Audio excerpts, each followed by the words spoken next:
Hi. Hi guys.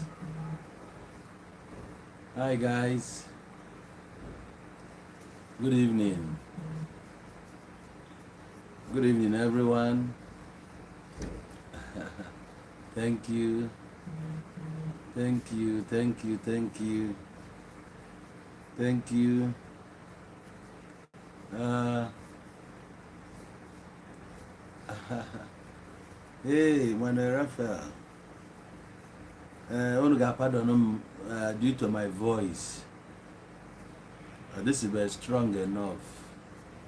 But him I go today be first. That be 1st of September. I have I go mba. So I got man bully a pity case. Can I say sorry, sorry. Since I was born, the only time ever I'm not gonna know no like Dylan no was Ogen operation 2003. That was my first and the last time. No. It's not my thing. Pardon me, eh? Pardon me. Kambia unso. Kai wena no ya neku. So I am here.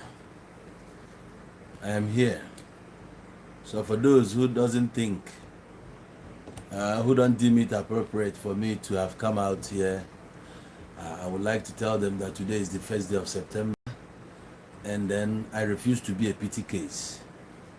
I want to appreciate you guys for all your good wishes, and to those ones who posted that video and said some words of prayers to me, and to most of you who showed concern. I just want to say thank you. Thank you for taking out your time to wish me well. Thank you for your good wishes. Thank you for your prayers.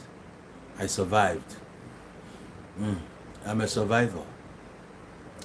I am going to tell you exactly what happened on that day. Should I say fateful day? I was coming from Oka.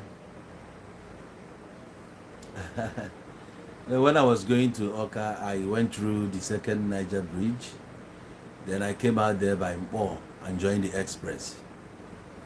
So when I finished, remember somebody was saying that it was because of alcohol or whatever. I don't know why it's very, very easy for people to judge. If you had spent time with me, if you had been with me, you will know that I am not the drinking type. Forget all this social media hype, going to club, what.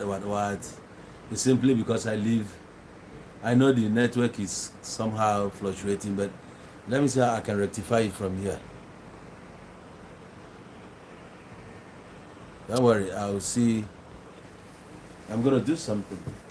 At least now everywhere is quiet. Oh my gosh.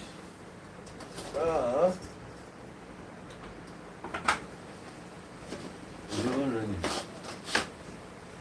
I didn't know it's raining. Okay, I hope you can hear me well. When you see me in the club and stuff, I hardly drink and all that. If I had been in an occasion with you, you will notice that I don't even eat when I attend the occasions. All the places I've been to for MCs, all the weddings I've MC'd in my life, I didn't eat in them. You hardly see me in an occasion drinking. So on that very day, even before that day, I used to travel with my sister, and on each occasion we never ate.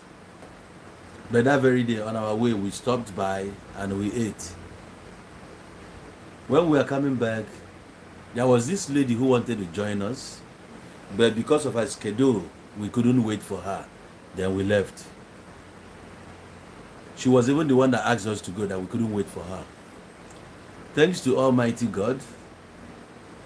If she had come with us, I don't know what would have happened. But as I was driving down, it wasn't actually raining when we were moving. Then we had already started moving when it started raining. Then all along, my car never developed any fault. Everything was 100. So as we were now moving, it got to a point that the rain became so much that you can even hardly see. So you don't need anybody to tell you to slow down, that the road might be slippery. So as at that moment, I had to ease down. It was about 60. The needle was like 60. So we were just going. Then when I checked, the people who were coming from Onitsha, I checked on their lane. It was quite open. Then there was a tanker before me. No, and before the tanker, there was this car. I think it was Honda, like old Honda. So I had to overtake the both of them. So I overtook them. I continued moving, and the rain continued. Now I had to switch on my full lights. Everything was on, so that whoever was coming before me would not say, "I didn't see you." So then there was these other cars in front of me. I saw a keke. I saw another, just some jalopies, I just overtook them. So I could remember that it was only 5 vehicles, including that tanker, that I overtook on the way. So after some minutes, we are now coming down to Okuzu. This thing happened before that Okuzu police station. Just few minutes before that Okuzu police station. The next thing that happened was beyond my control. I noticed that my car was now, it's like it's being controlled. I wasn't accelerating, but now something was like taking the car from me. I was shaking. I don't understand what it's like. So the car was moving. Everything was happening like, it was like when you are watching Nigerian movie, when they want to play an accident scene, you see the way they start checking their camera and stuff. That was how it was happening. Then from the rear, the car began to go one side. The car was pushing to this side. Then at the point I was trying to bring it back to the road, it continued going that way. And I said, okay. I tried to step on the brakes just to bring it down, maybe if it could get to 40 or something like that. So now I saw that it was going to hit on that demarcation. As it was going towards that demarcation, I tried everything possible to bring it back. Then the next thing that happened was that my car began to spin. It spun the first time, the second time. By the time it was getting to the third time, the only thing that came to my mind was hold still to the steering. So I was holding still to the steering. And when this thing was happening, a lot of things were running in my mind then. I was thinking about those vehicles coming, the ones I could see when I was coming, like that tanker. Then I didn't know the ones that was coming before me because it was raining. And even the glass from my windscreen is already frozen. Then when it came to the fourth one, so I wasn't sure where I was anymore. I wasn't sure of what was happening. So the next thing I had was, after the fifth spawning, was a loud bang. I heard that bang, so what came to my mind was, this is an accident. Then the next thing, my car began to tumble. I was saying, I'm not going to die. Even though it's an accident, I'm not going to die. This is what I was saying to my mind, from my mind. Then I looked, glasses, shattering glasses already. And the only sound you were hearing by that time was, like, yo, I can't imagine.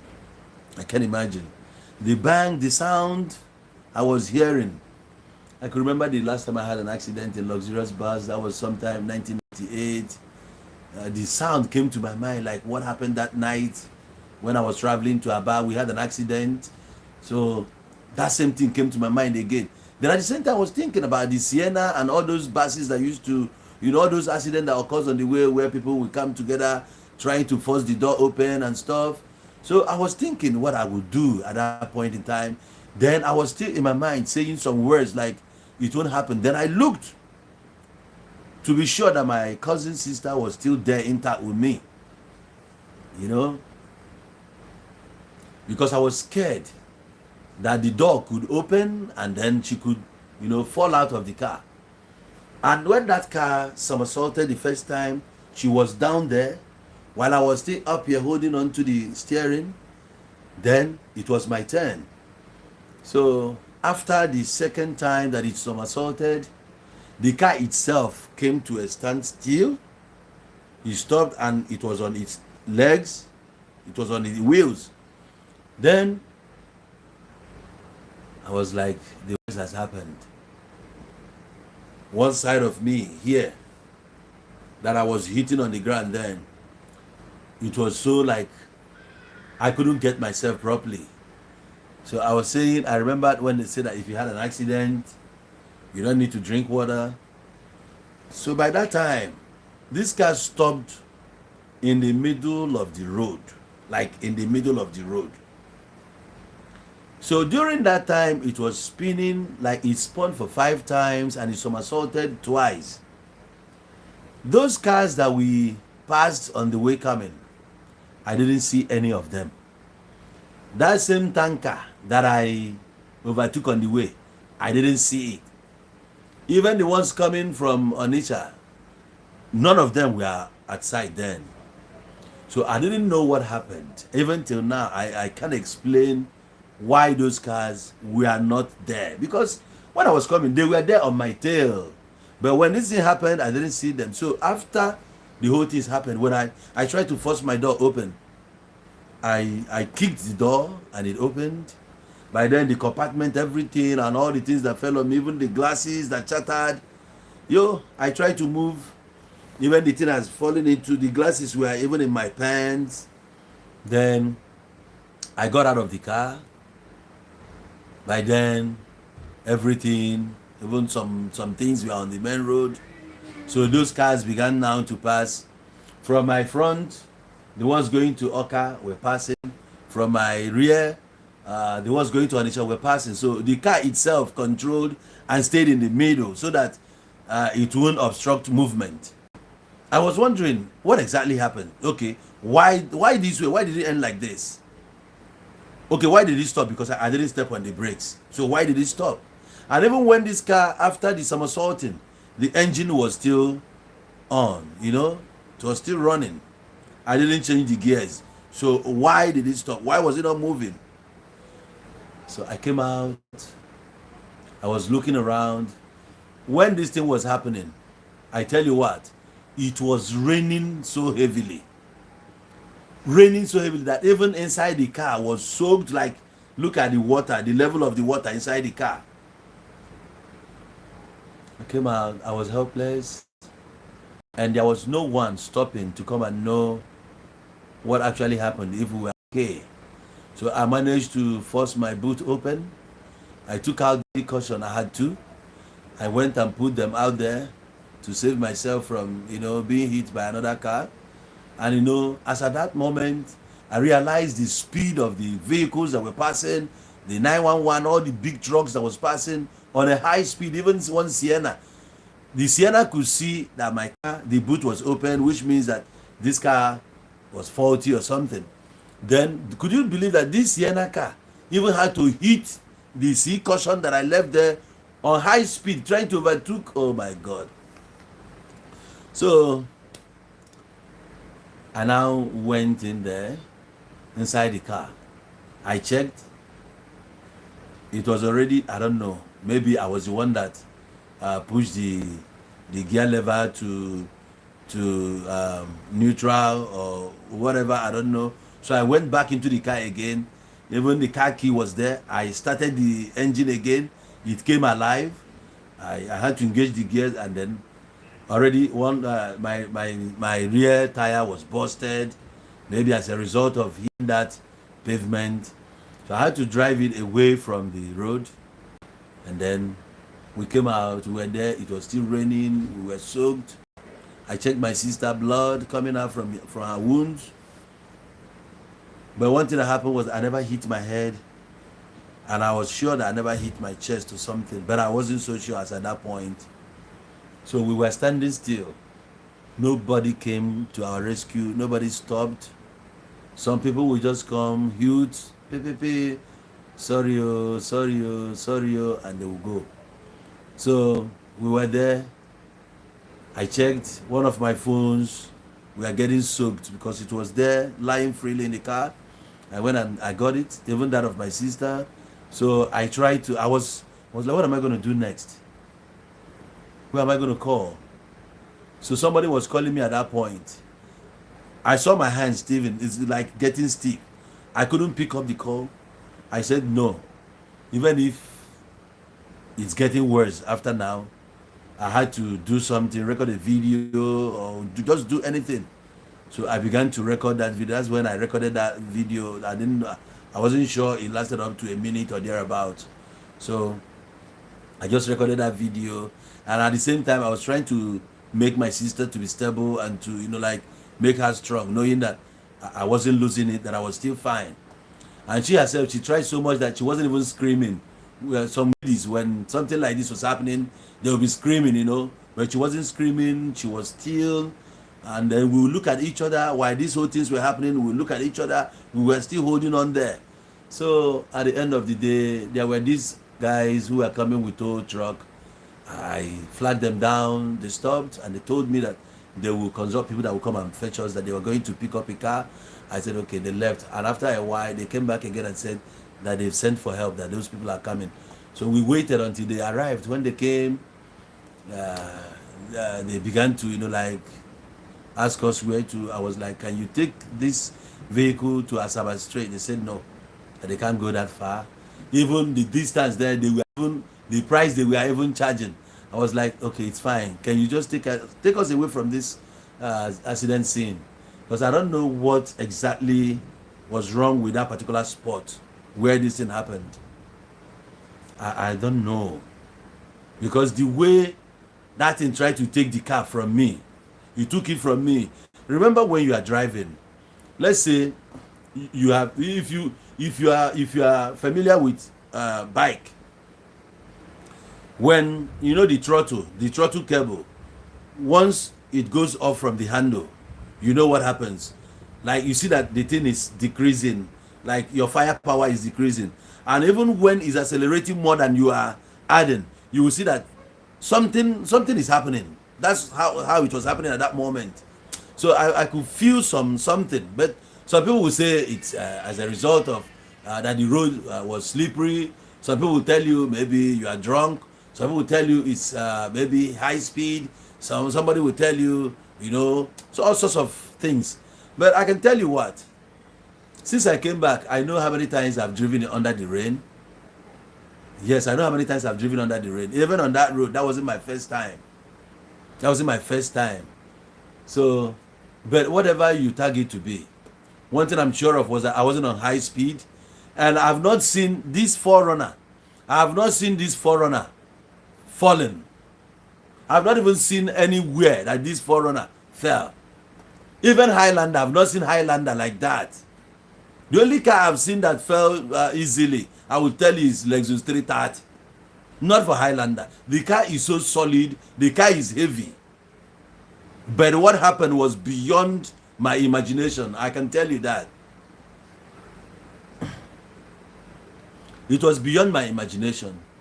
So these guys, they took us, and as we were driving away, one part of me began to, like, seize. I could feel, well, to cut the long story short, we left, and then finally, the worst was when I got to Asaba. I was thinking of what hospital to go to, because I don't know much of an hospitals around, because I never get sick. I'm not the sick type. All my life, I don't get sick. So We went to FMC. Because of my condition, I asked for emergency.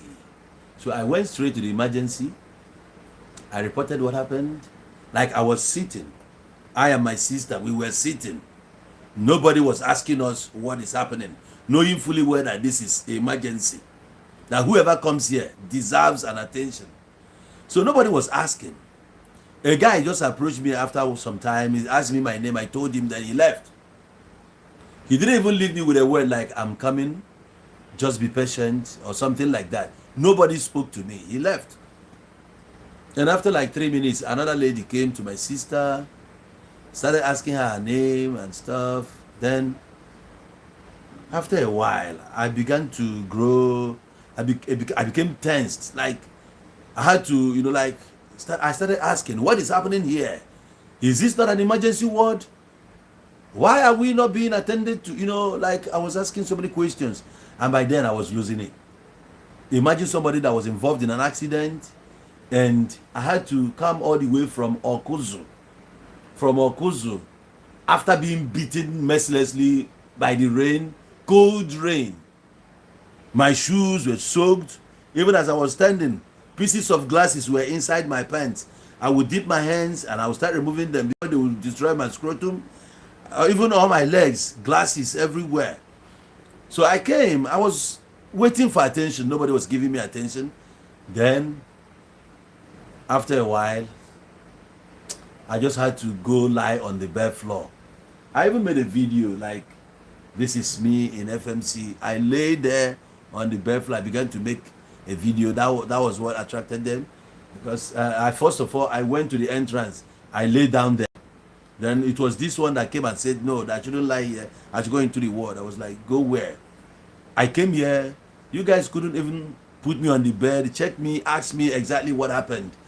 Even try to check if I have severe pain somewhere. Nobody was talking. So I was like, if there were forces that wanted me gone, maybe that same forces were stopping people from attending to me all the way from where the accident took place down here to the hospital, that nobody could even take. Oh shit. So after lying down there, I came into the world. I went somewhere and I lay down too. They came there and told me no. I was like, okay, what do you want me to do? They said, come and sit here. I was like, I can't sit. I can't sit. Do you even know the condition of my waist? Do you know if my frame is intact? How about my cage ribs? My rib cage? Do you know how I'm feeling? So I took offense. Whoever that was speaking to me at that moment collected their fair share of insults, because I felt, okay, even if I have to go down, that I must, I was taking out my frustration on people as at that point. Then, after a while, that guy, the first one that asked me my name, came and he walked me into one room. There I got injection. They injected me 3 times, 2 on my buttocks and 1 here by my left shoulder. And then and he took my sister also. He went and gave her the same treatment, and we're there and nothing else. So after a while I was like, no, this is not it. So I began to scream. So one said, if I don't, I told them I want to leave here now. I want to leave. I need to go where I can get attention and stuff. So finally they brought me. But by then I already made a call through to my friends. Before you could say Adam Imako was there. A big was there. Okemwa came, Ezego came, Onyozi came, and then there was this other guy again, Wachukujukonya. So a lot of my friends were there already. Then I told them, okay, it's fine. Since you guys are here, let's go to a better hospital. Can somebody suggest a better place? So they now suggested one private hospital. Then they drove me there. I went there. They said, since I've been injected, that they don't need to inject me that particular one. They now gave me medication and stuff. And that was, the doctor asked me some questions and I told him. So he now said that from the look of things, that there were no severe damages from inside. That it's just the body thing and stuff. I was like, okay, I hope so. So Maybe the injection I took there by FMC, I got relieved a bit because the pains at that point was subsiding. So I felt that all they gave me there was a pain relief injection and stuff.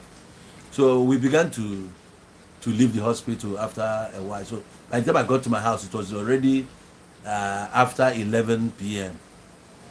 So I got to my house, and by then my wife was she was, you know, like she wasn't herself, because all along while I was there, I tried to pass the message to her in a way she will understand, because if I didn't moderate it, she would think the worst. So by the time I came back, she was already, you know, hysterical. But I tried to pretend like all is well, but the pain was so severe. Well, she tried her possible best to, you know, she used hot water on me and stuff. Man, but in the morning when I woke up yesterday morning, yo, I was like somebody who fought with Iron Mike Tyson. All my body, especially here, even till now. So I was so scared that I had to go for X-ray. I went to my sister for X-ray. They checked my chest and then my shoulder.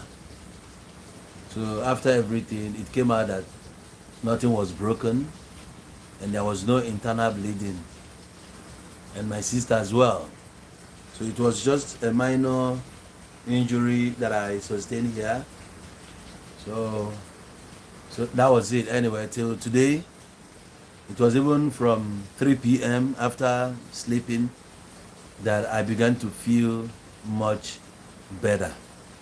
So I can tell you now, as I speak to you, that I am better today than yesterday. And being the 1st of September, I never wished to enter September with sorry. So that's why I came here today. It's not as if I'm too strong, but I had to do this. They can't silence me, no matter the situation, no matter whatever happens. I am still who I am. And I can tell you what, that is my chi. My chi says, no ways, I'm always with you. And do you know that before this thing happened, there was something I was discussing with my sister. I was telling my cousin, I was telling her that ever since I was born, I have never been in that situation whereby I would say it's over. I was telling her that my chi has never allowed me to go into shame. Even when I had nothing, even when I could account for nothing, my chi had never allowed me to become ashamed. This is what we were discussing. I was saying this thing. And I had 4 pieces of alligator pepper. Like this alligator seed. I had 4 of it in my pocket. You know, wherever I go, I have it with me intact. I have 4 of it. I remember last time I told you, wherever you're going, whenever you're embarking on a journey, if you're going on a trip or for an occasion or any ceremony, try and have 4 pieces of it at least in your pocket, or even the food seed, put it in your handbag as a woman you are. I'm not saying it's what saved me, but I'm saying I had it. This is one of the contents I had intact with me. So as I was discussing that with her, I know that my chi was with me when it happened. And I'm proud to say it, and I'm proud to speak it to the world. So for those of you who says that God has given you a second chance to stop talking about men of God, I can tell you that you're a very stupid person. You are more than stupid by using that word. I'm telling you, God gave me a second chance so that I can stop talking about men of God. Are you mad? Are you mad? Like, really? You had to tell me that? Take back your sorry. Take back your wishes. I don't wish to accept such from you, because you are so stupid and daft. You are so stupid and daft. That's all you got in your mind. You are not just coming. The sorry you said or whatever was just a cover-up so that people will not attack you. Because I know what was on your mind. You didn't want people to attack you for not saying sorry. So you just have to say that, and that God has given you a second chance. Now you must stop talking about men of God. You are so stupid. This is when the job has just started. So I want to prove it to you that your Jesus never saved me. Since you think that it's Jesus that saves, Jesus never saved me. And let me tell you what, let me just bust your bubble. Somebody like Gozie Okeke was involved in an accident. Even though he was son of Jesus, he was singing praises of Jesus. Why was he involved in a road accident? Which made him, he was bedridden for how long? So, I'm asking you, why was Gozie Okeke involved in a motor accident? Somebody who believed so much in your Jesus, somebody who did a lot of songs for Jesus, why was he involved? So God gave him a second chance to do what? Most of you are so gullible and stupid. So you could see that your Jesus didn't save me, that my chi saved me. So what have you to say? You can still say that I worship Alosi, so you could see that my Alosi saved me. I came out. I didn't die.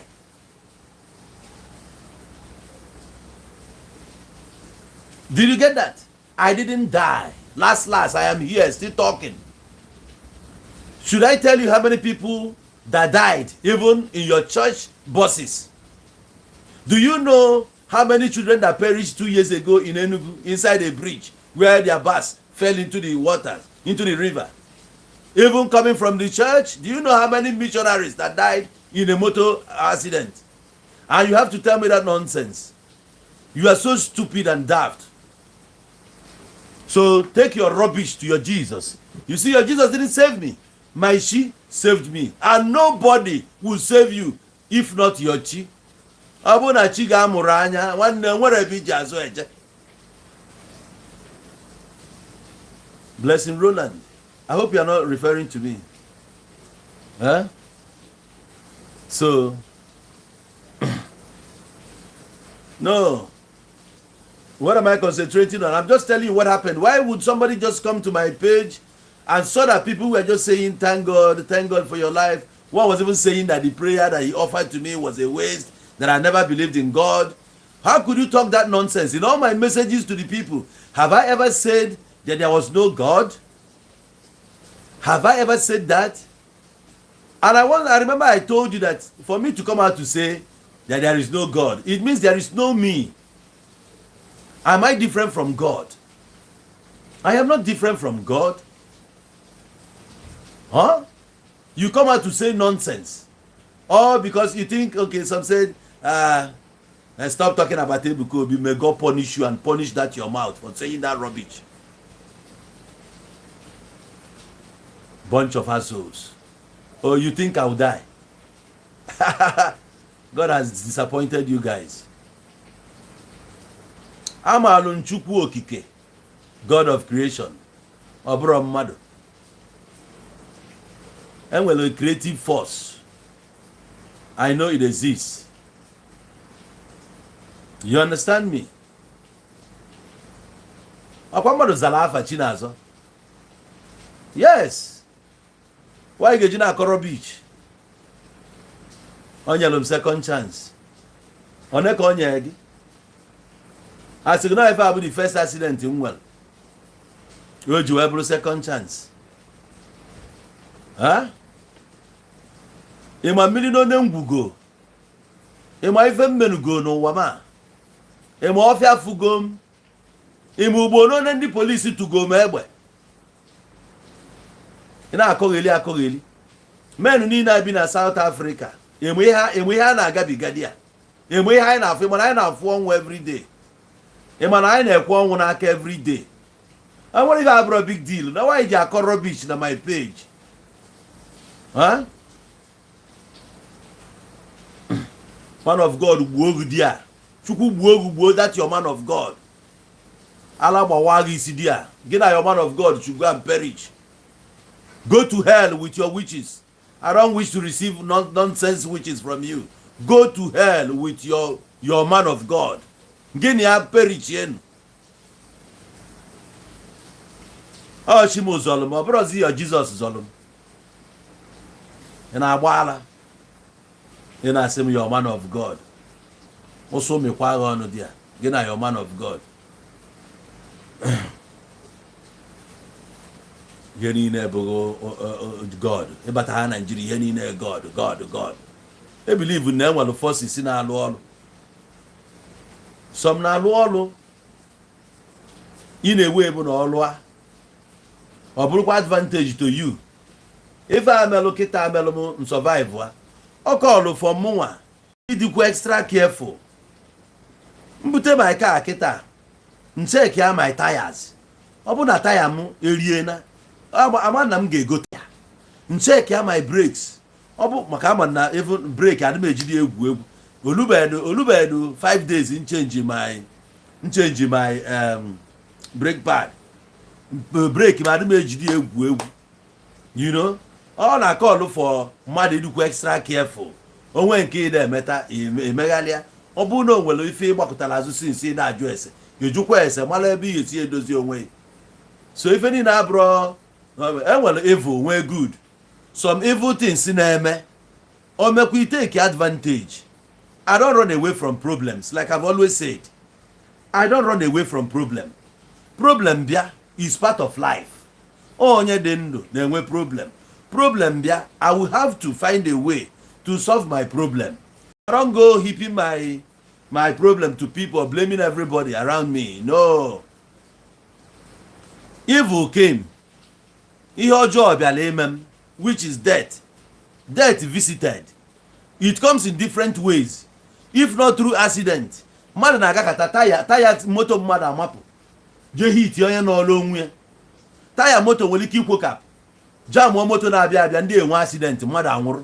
Accident na-happen in different ways. Yetego mmadụ na-esi nri na kitchen ya gas ebe ife a gbuo ya. Mmadụ na-akpuola n'abalị generator kifa a na-akpụ ya carbon si na generator ekugbuo fa ncha niile fa anwụrụ. Mmadụ nwere ike lie nri na nri olili adịrị ya mma na arụ from ndị onwe problem chokube n'abalị nwụrụ. A lot of in different ways anyị ji anwụ. So ọ bụzi ofu ihe mee kịta na-achọba onye a ga-eblame what amaalụ m na omego and I escaped. I owe all thanks to Chim for saving me because if I'm bịara ime n'ụwa emesinụrụ m ya yetego akwọbe m binsi akwọ.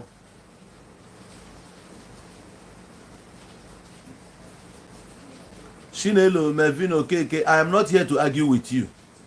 Ọ bụrụ na Jesus bụ your God, then take your Jesus, then worship bịa. Jesus is not my God and I don't know him. I am not even ready or interested in him. How is that your problem? Ọ bụrụ na Jesus bụ your God, ya bụrụ your God. Why must you lord it to me? Are you okay? Are you okay? Ọ bụrụ na Jesus bụ your God, go and worship your Jesus. Get away from here. If ọ bụrụ bụ nke weli ya, why you ji adị do so stupid? Need stop gharị ndị mmadụ with your Jesus. Nne welunu Jesus go jee na channel go jee gịnị ya mebe your name. Amara m onye ọba, I don't know him and I don't care about him. O nwere ife jikọ mụ na ya. Ka m gbagodu ka mụ na Chim nọgodu. The one mma bụ nke m. Ka mụ na ya kwue, what is your problem? Na mụ need help. Mụ na gị kere need help. Ịma need sick upstairs. Ịmara need sick. If he is seriously sick, he need urgent attention. Eh? He need Abuna Jesus be your God. Go and worship your Jesus. This channel is not for Jesus. And I don't am interested in your Jesus. You know what? If you are interested in your Jesus, go and worship your Jesus. I don't am interested. Can't have a no go next time give your life to Jesus. Don't you ever in your life again try that nonsense. You know what? And after when I don't insult people, you okay, if I have my channel, I decide what happens here and not you. I'm going to be a fan. Or follow. I can't follow you because Ebo an idiot. You get it? Obo they like Reba. You fuck off. Now even now,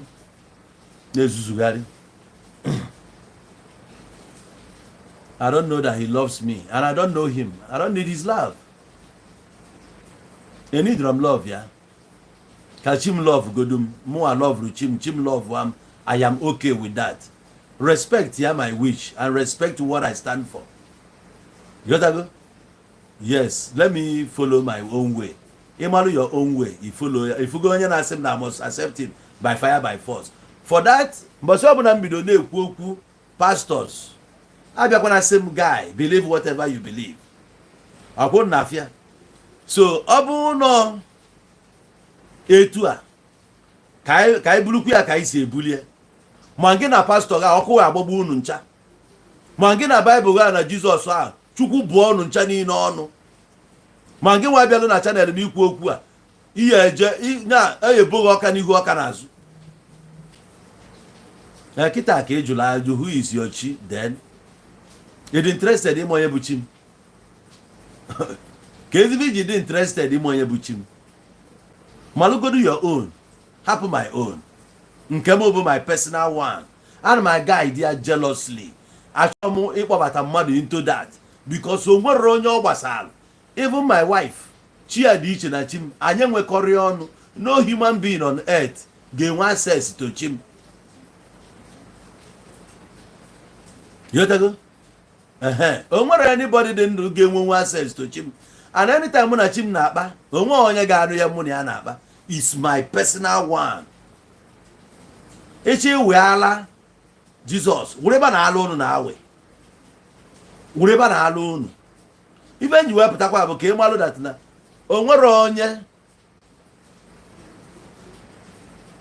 ọbụla nọ n'ụwa amana encounter problem.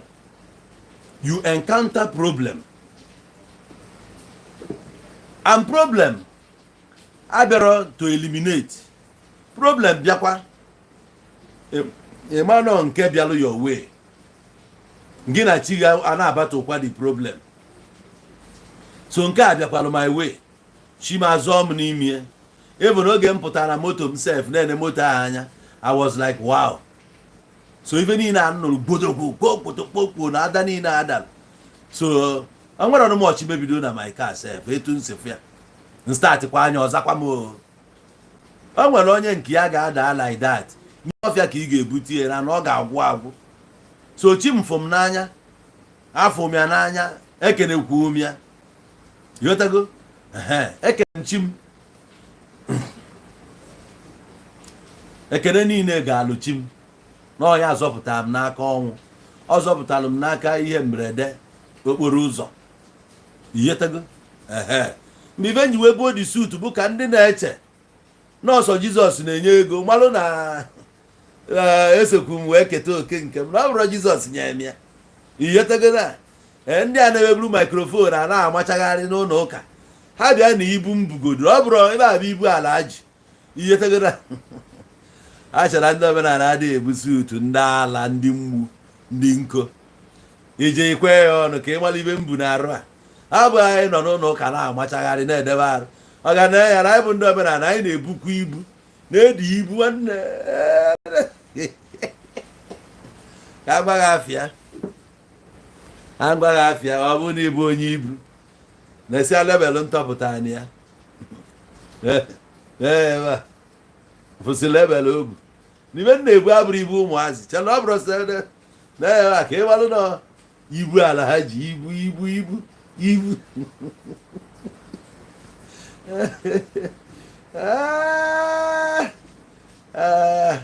agbaghị afịa Senzo Rivoli menswear Senzo Rivoli so the igbe abụrụ ibu ụmụazị ị na-emefe ndị ala ndị ụka ga na anyị bụ ndị omenala anyị sokwa ebu ibu anyị na-ebunite and let me tell you onye ibu ga-abịa ụwa ọzọ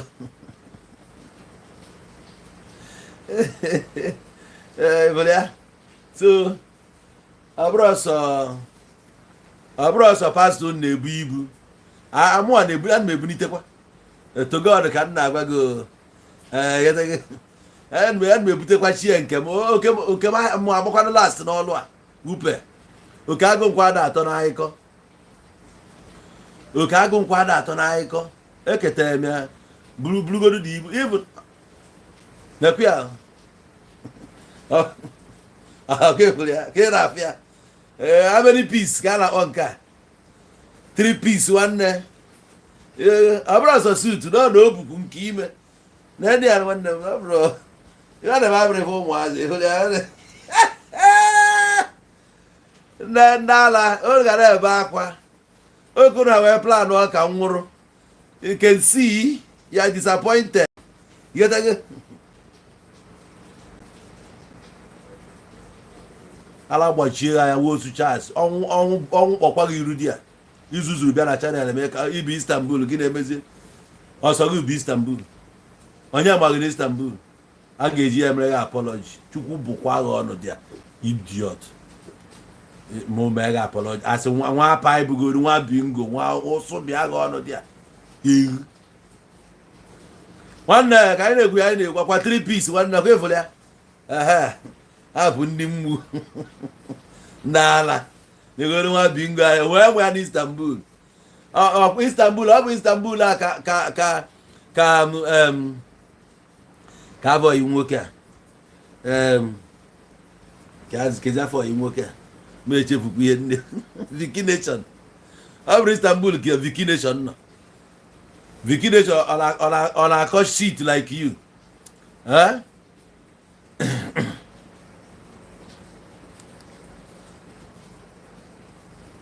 na nwere onwere ndị nwere accident ma fada ele anyị yetego onwere ndị nwere accident onwe adụte nkobo fadebe.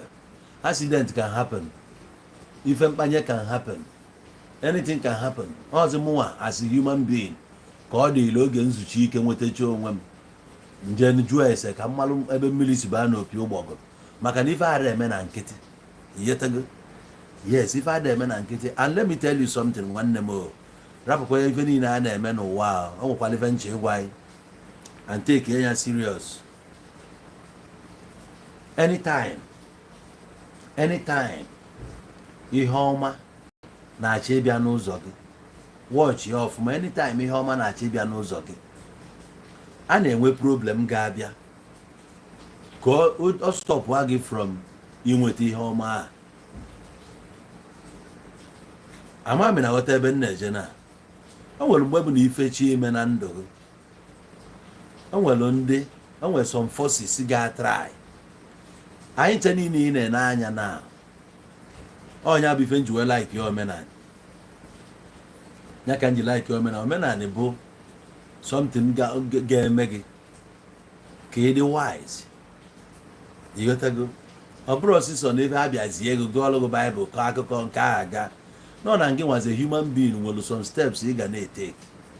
Nwanne ka m gwakwa gị mụ na gị ya n'ebe a na-ekwu okwu a ị na-doubt ọ na-edoro aware na some of us abịago ụwa 3 times, some 4 times, some 5 times, some 6 times, some 7 times.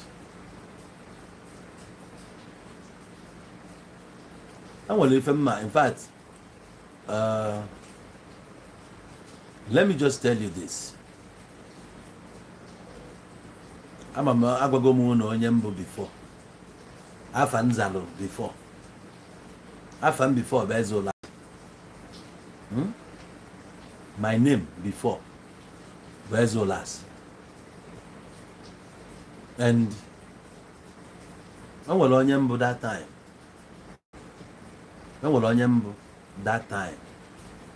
And oge a na-agwa Christianity abịabe afa m bụ Ezeolas then. Onye mbụ bụ my great grandfather.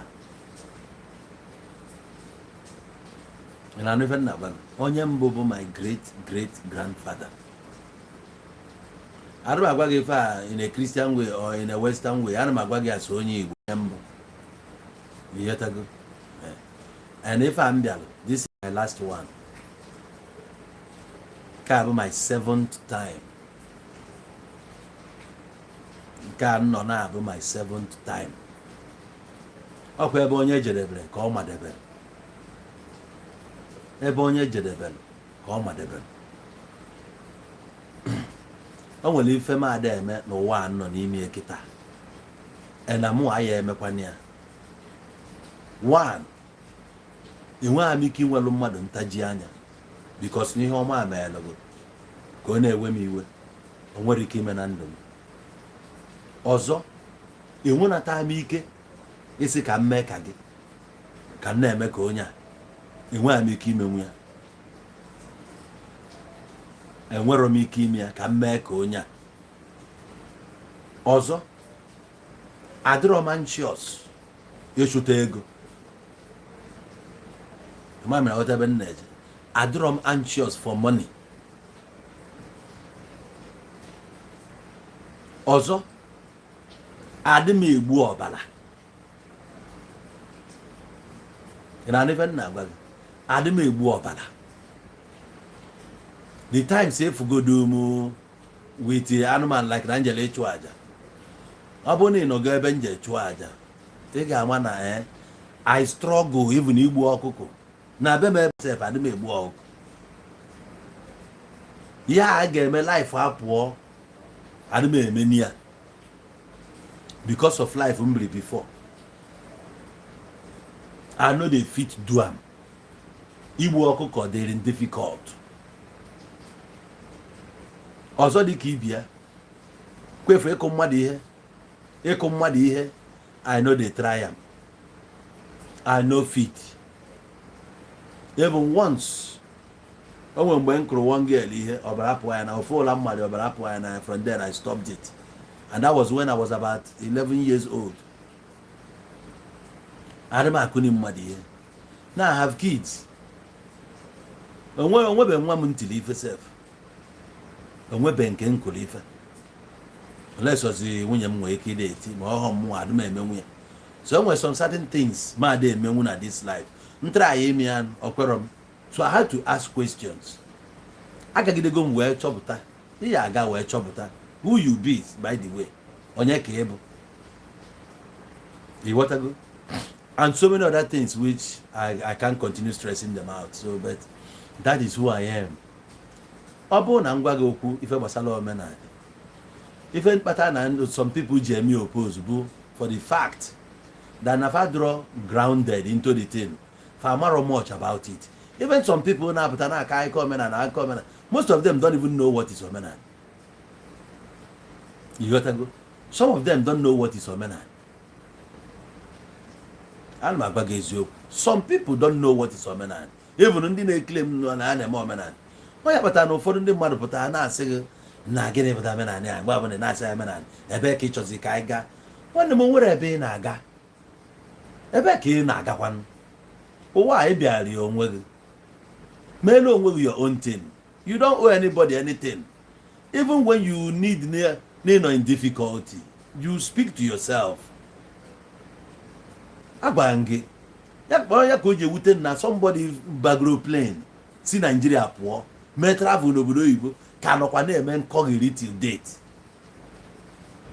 ọ na nke a bụ nke ka ewute m onye bagoro plane pụọ kwesịrị ịfụ so many things obodo ọbụla eji ene ya obodo ọbụla nwee etufa si ebi ndụfa dị iche na nke ndị a even n'obodo oyibo a fa nwere culture their way of life okay ndị Brazil na-eme their carnival ọkwa ị na-afụ etu their girls na-adị ọkwa ị na-afụ their girls so panty a ka a ga-eyi ụfọdụ adị eyi bra onye like oyiri jos oje na nipples o welive cover anya agbasịa carnival ndị ga-anụ di anụ ọdị ife a their own ị ga-eji George fa mana ife ya kịta Brazil ọ ka si eme that is their lifestyle ana Igbo be anyị nwekwe ka anyị si eme nwere oge obodo ọbụla na ana Igbo ji eme emume mgbe aka ụmụ agbọghọbịa ji anụ di time ahụ lue ụmụ agbọghọbịa na-apụta mee ihe a na-eme mesịa ya oge ahụ ka ndị jelu ọlụ oyibo ji anata ọ bụgodu na ọ nata nwụrụ mamafa ga-abịa dat mmemme abịa mmemme were anya na-anegasị afụ nwa ofi na olulu nwa ya ojo okwu ya yotego ojo okwu ya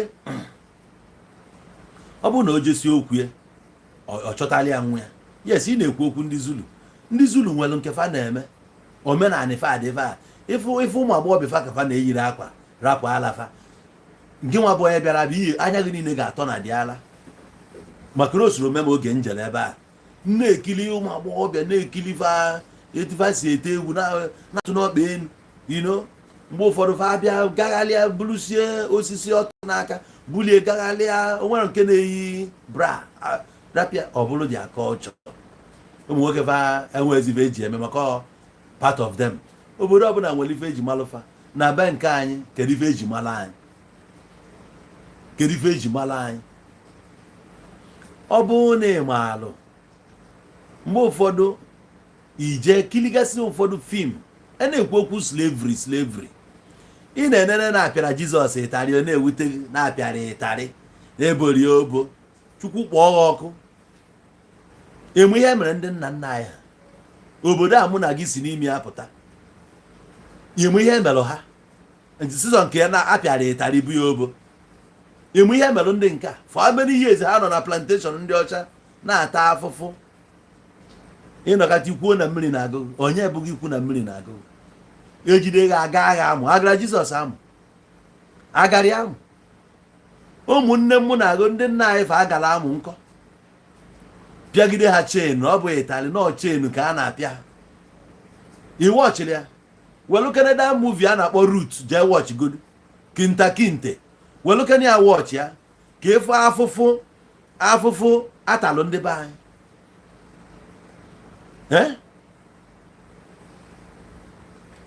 Jee welu Kenya ka ikilie kiligasịa film emelụ concerning slavery kiligodie ikilisie anya ka mmalụ mụ ya emepe ọnụ sị m bịa nara Jizọs gha ka egbu igwe gbagbuo Jizọs gha. Ihe emelụ ndị nna anyị ha ebe a mebe ha mesịa kpụkọrọfa enslave ofa chip ofa away never to come back. Ife ndị a niile ewutere nọ na onye nwa ka a pịara ịtarị ndị amị pịara ịtarị mee ya ife akaje ya na-ewute gị ibu ezigbote akpa amụ ya na-ewute gị onye mere ihe akaje bụ onye asọ. Ọ bụrụ asọ ka a bụrụ na ndị nna anyị fanụ pịa afa ịtarị anya na-ekwu okwu. Igbo ife bụ slavery. Igbo ife bụ slavery. The same people a mesịla anya ife a. The same people mesịla anya ife a develop nna anyị etu ọ dị kịta. Ị na-akọghị eri Jizọs sị gị na Jizọs asị agha.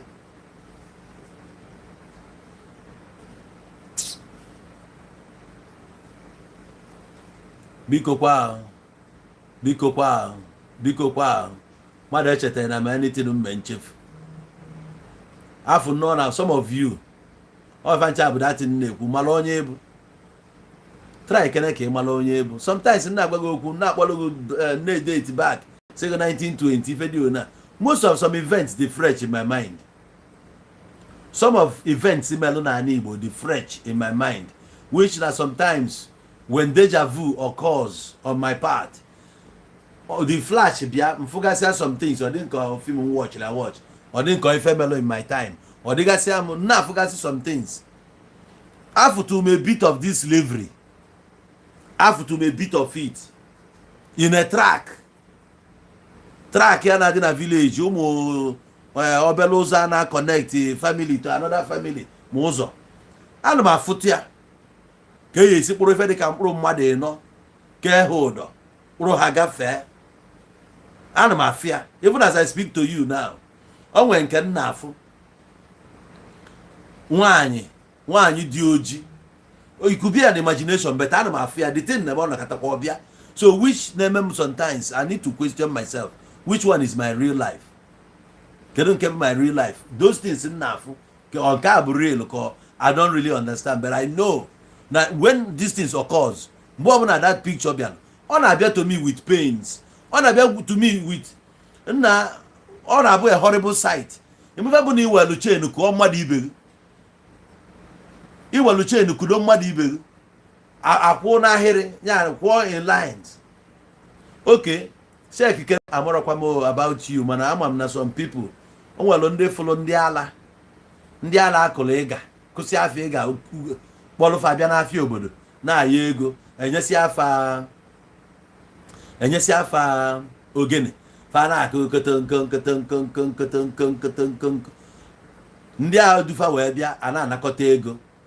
Ndị ala niile a fe nwere choice afụgo fast ndị ala. So you can give to them. If I want in that person do in the name ka were ya gote ife fa ga-eli so no donate bread some akara some ife ọbụla akpụ ife a na-ele n'afịa igote inyefa ka fa lie etu anwa esi enye ndị a ife anụnwa n'afịa esi enye ya ndị ala kolufe ogologo fa nwere choice isi na mmiri na-agụ m ma nke a na-agụ m etu a ka esi wee kolu ndị nna na nne m na gị before kolusie phone a kolufa enwere na-asị na ndị our ancestors lefa mmadụ kwesịrị ide ego mmadụ ibie ọrụ ndị a bịalụ mefentize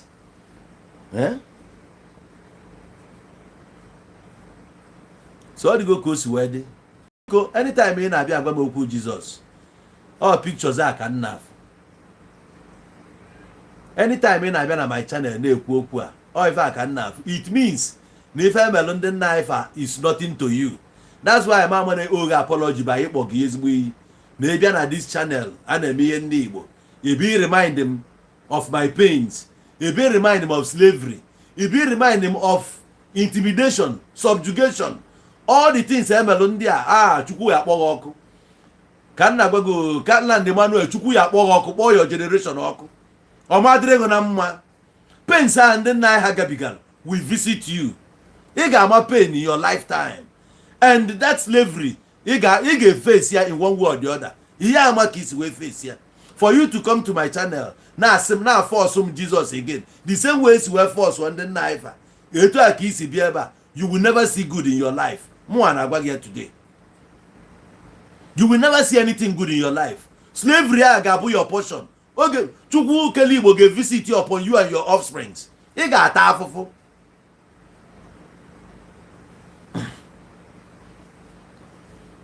Onye na-amụrụ ebe mmiri bido ma bịa ada ama ebe mmiri ahụ tụkọrọ.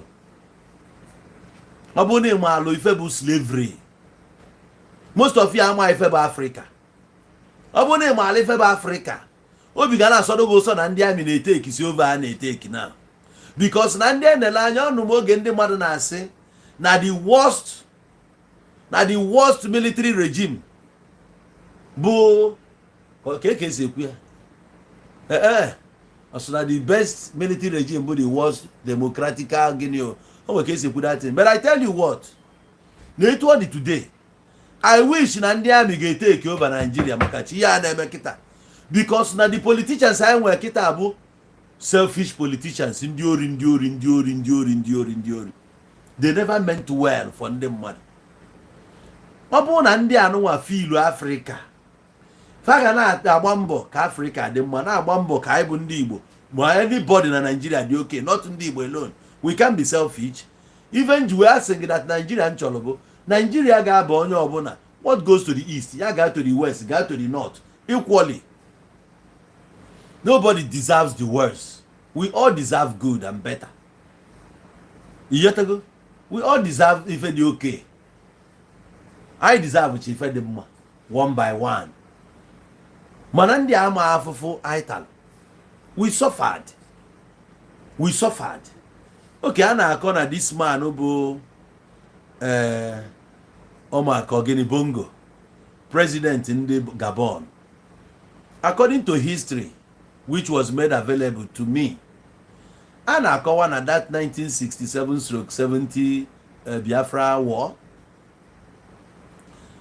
na ndi UN UNICEF now be book some children, over 5,000 children from every again with blockade of food. Nebulufa Bunafa Gabon. Then now the president of Gabon or where Mofuka adopt. No nka adopt. No yabu nkabu president here no one. And president here na fa chifa. That the former one Banyalo 1982. Shared Obodo for 41 years or thereabout. Yes, actually for more than 40 years. Muro before Nkano Abanya. Nkano Achigo almost 14 years now. Or thereabout. Onogolo no chichi. So yes, as that the worst democracy, the better than military, the best of military. But even in Abasi. So this one na-achị ewepụrụ ewepụ n'ezie na ụdị ife a na-afụ nekene ụdị ego afọ n'aka nwa ya ịmakwa how many $600 million ndị na-anụkwa ego ọ na-akpọ afa ị na-anụkwa ego ọ na-akpọ afa in a tiny country like that na-enwero development. You see, people amara ife agabiga n'Africa. Onye ọbụla nọ n'Africa kwesịrị ịnọ ọfụma, but out of selfishness ndị a n'enu nke nwanne m na gị n'enu nwanne m na gị bụ former senate president or deputy senate president nke nọ nga kịta n'eke na ụlọ nọ na-akpọrọ afọ ofu onye nwe sisi ya ma nke o nwere abroad ma nke o nwere ebe n'eke na ife ofu onye nwe. Even this one ejide this president national family ha nwere almost 40 houses na France. All the things they mentioned fanweche na France. Isi ebe a ihe kwesịrị dị na be nna gị ibuli anaba obodo oyibo obodo your own oppressors ndị a developing na that condition on ya. I was telling you that I was in Senegal when Notre Dame gbara ọkụ ụlọ ụka gbara ọkụ na France na-eme MSF ndị anụnwa Africa ebulugo ego bụ President Maxol ka ebe a na-akpụ ya nke President of the Senegal mokwe how many millions o donate to France. Even oge niile ya na-eme nwekwe ndị European country donate ọkụ jos gbasịa kata. The same way ihe nwa si mee na Sokoto State ọkụ gbara something ọkụ agbacha bụ Wike si ebe a buru how many millions ka 50 million ka ego na obujebe Sokoto ma ndị Hausa o mere ebe ha emebe anything. At the same time ọkụ agba na Notre Dame France. Mozambique Africa ebe a Mozambique mmiri bịa wipe lochie many places.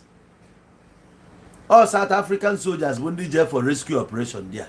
Well, helicopter they rescue ndị mmadụ. Where we are all other African countries. Ebe kafano. For me personally, eziokwu democracy anya is not working out. Obu no ndị army ga-ewere ọchịchị fa welu. After all, most of the things I found in Nigeria, all ndị army rule ya. What are you telling me? All ndị army rụsịrị ife ndị a niile. Kedu nke ndị alụ onye ejisi n'enu na Anambra steeti mụ na gị si na apụta na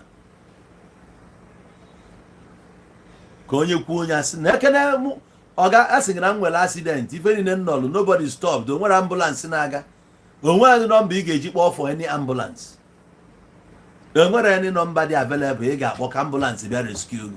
Kedu ife eme ọ na enwe Ministry of Health ọ na Anambra steeti enwere Ministry of Health or no other ministry can provide those things. Or Ministry of Transport can provide health management, whatever.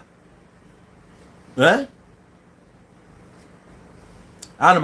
Ministry of Transport, or Ministry of Agriculture, or Ministry of Works, or Ministry of Information, or fact the responsible for provide ambulance in case no accident.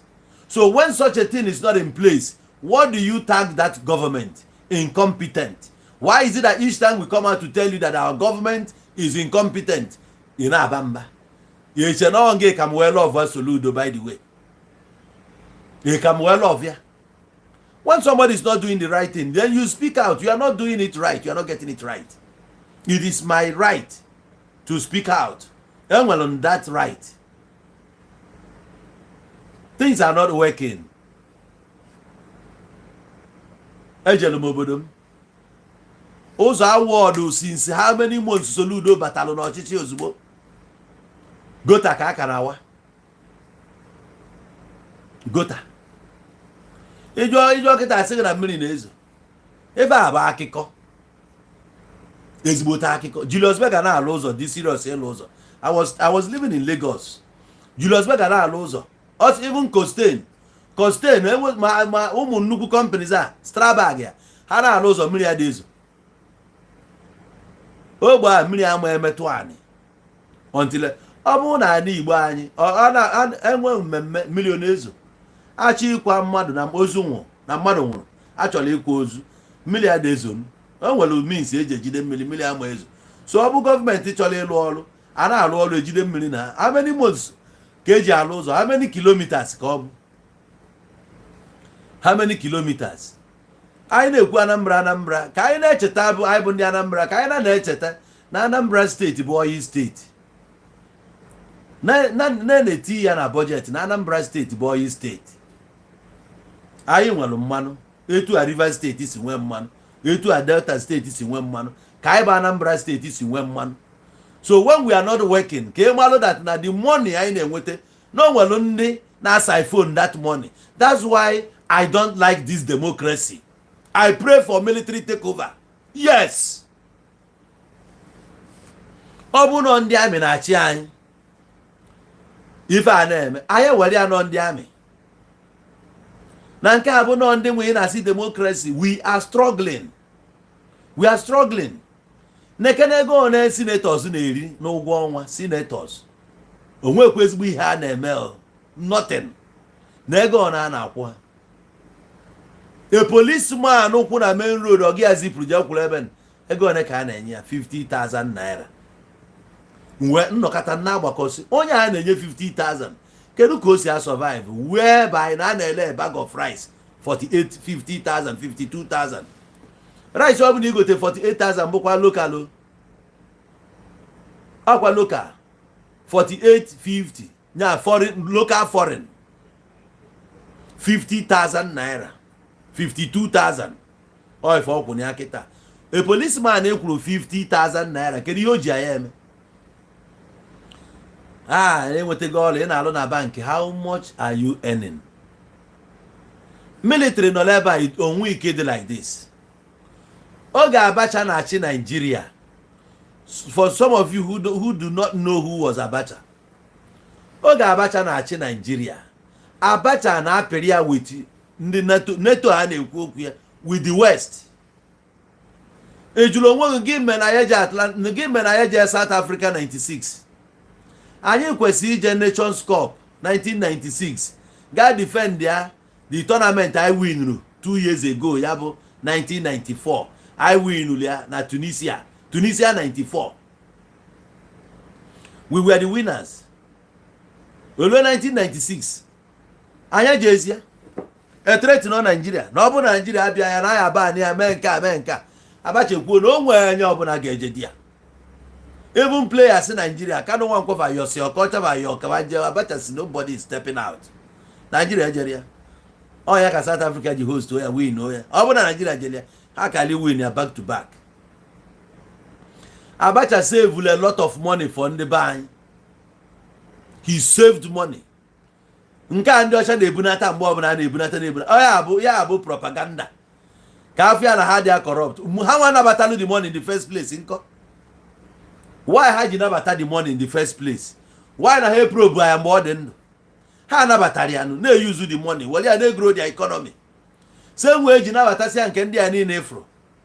All these politicians say for na buy anabatasile ego fa well ya na emelive na reach agreement. Oge ndị amị na-achị corruption adịrọ like this. Yes, corruption wasn't like this. In a ọrụ ị na-alụ ọrụ ị ga-anọ present enwe ghost workers etu enwere ya na democracy. Ọ dịrọ like that.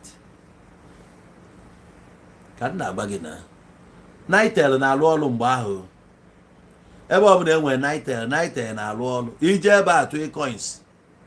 Oge ndị amị na-achị ọkụ na-adị karịa etu ọ dị kịta. Oge ndị amị na-achị anyị na-enwe ọkụ. National Theatre anyị na-afụ na Igom kịta. Oh, mgbe ndị amị na-achị ka alụ National Theatre. Kedu nke alụzi nke ndị civilian lụ. Kedu nke anyị nwetara na democracy. Even to maintain the standard adrozi. I had 2 years ago oge nna agbafe ebe a sị na-elego okwu ya na-elego National Theatre Igom. Ọ bụ na amị na-achị NNPC ga na-alụ ọrụ. Ọ ebe a na-privatize. Yiri na amị ha sikwe n'azụ gokọlịa.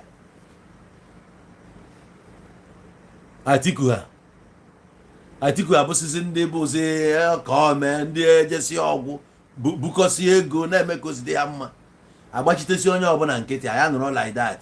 Onye pụta kịta ọ na-emesị tụgharị akwụkwọ ka m gwu na eziokwu njisi gị n'ọkwa na anyị bụ our own problem. Politicians ya na-ekwu ya mkpụrụ one ka fadị. How many pieces ọ bụla ọsị kpọọ in pieces one ka ha dị. Yes, this is Nigeria. I get when did not nepa well ọkụ ka agbanyezi alụm ọkụ. Switch on my gen, please. Yeah. Anyway, oh. Yeah, you can contact me directly on my number 0816-778-7008. Okay. Sorry, the AC is on. Sorry. Yo. Oh my gosh. Yeah, I just switched it off now. Sorry, my bad.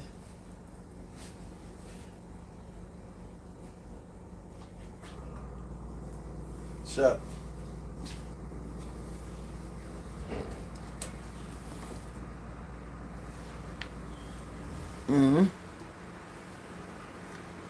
Yeah, we're back again. Help NEPA. That is what we were saying. Had it been again it was never bad as this. Wow. Teachers back in those days, teachers were earning a better salary. Imagine teachers who go and are okay. Nearly if golofa. Age banana malon the teachers that time na. Teacher no go tell banana na. Teacher nege wonke wu na ekwe fruits on na. Age ma teachers ba carrots, banana, anything fruit. Kita onye na eje. Teachers buzi gari ka eji onye obuna ji agbazu. Mba hit ya dem nne. Hit ya dem. Mmiri zo na ebe niile jụrụ oyi. So ọ bụ ka o si wee dị. Nọ ne ka anyị dịkwara mmeji na-ebugharị nnukwu jen. And my supplies in the whole compound ọkụ. Yes, every time if I make Kensaro Wiwa, Nyana Ogoni 9. I remembered. Yes, I remembered. Onye na-achị mgbe emere Python dance. Ọ bụ na democracy. Onye na-achị mgbe ejiri Odi massacre. So abu ka o si wee dị. Ọ bụrụ na onye a na-achị ọ bụrụ na onye a na-achị ka ihe niile ga-eji ya dị mma from time to time some occurrence and enwe occurrence but or incidents mana o nwere ife bụ amị adịrọ corrupt ka ndị a dị more than corrupt find na ya for that na ade checkmate ifa nobody is talking nege akụkọ akọ n'isi dezani dezani Madeke Alison Madeke na akụkọ akọ n'isi ofu onye na-esi akụkọ a na-akọ n'isi the politicians onwe nke na ugwu anyị chile Enugu steeti na-ekene onye chicha 8 years nothing ijegokwa Enugu steeti nothing ike agwụ so ọ bụrụ na anyị nwa bụ ndị mmadụ decide ya na anyị bụ Africa ga-rise o nwere so many things I need cut off anyị ga-eme sacrifice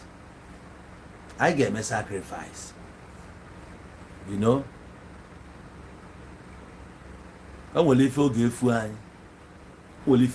anyị ndị a niile na-agbagharị na-abịa ememe attack na-akọgheri ife na-agba gị bụ ife bụ na ịdọ na ana wepụ nkanka sensi ya ebiri gị iji buru Baịbụl n'isi na-ekwugharị iwepụ ya were nwayọọ gbakọọ onwe gị ọfụma as human being ebu check ya your history check ya onwe gị ọfụma your existence ị ga-aghọta na ife niile na-agba gị bụ pure ọ bụrụ na ị maala etu ọkwa ndị France ka ị na-ekwu ihe France na-eme n'Africa all the francophone countries ka nọkwa under slavery arụ echi ịmaazi na UK ka nọkwa gị n'isi stylishly ha anọghị n'isi marọ ndị a niile ga-pledge allegiance to them pledge their loyalty to them so ịmahụ that na ya kpatara na-eme enumeanị na onwe ihe kwutere ya the same way si nọ ebe a I don't know. And then Nnamdi Kanu, for example, Oji kpali ndị UK as a citizen. Kedu ihe UK kwuru about him? Kedu ihe UK menwuru as onye their own citizen? Ekwuru gịnị? Onye bụ na na-agwa gị okwu sometimes ị kwesịrị ị-ege ya were sense chọọchị ga jee wuo ya n'ọbụbọ ka ị gee ntị. Ya ka iji oji dị ka ya ka iji ekwu okwu na ịchọrọ ka ihe si ka Biafra bịa mụ abụ ji anụ nkwuo na mee end gị a. Mana achọ nke ịmalụ dat na Africa ị na-anya ka nọkwa under colonialism. Before Africa ya agbụpụta onwe ha na-ediri ihe na ịnidiri ị ga-adị violent. Iwu ka ọ bụ a na-enwe radical change. Ọ bụrụ oge Nnamdi Kanu ji kpọba yi kparịba ndị mmadụ ka eji take bịa serious. Ọnya ka eji take bịa serious. Kpọbazie onye ọbụla iyi kparịbazie onye ọbụla sendikwa ụmụ bịa ha kparịba onye ọbụla na-ekwetọrọ. Ọzọ oge a ka eji wee take bịa serious. Iyetago. Now France nọ na-aka akụkọ Mali asịkwa na Mali asịrọ.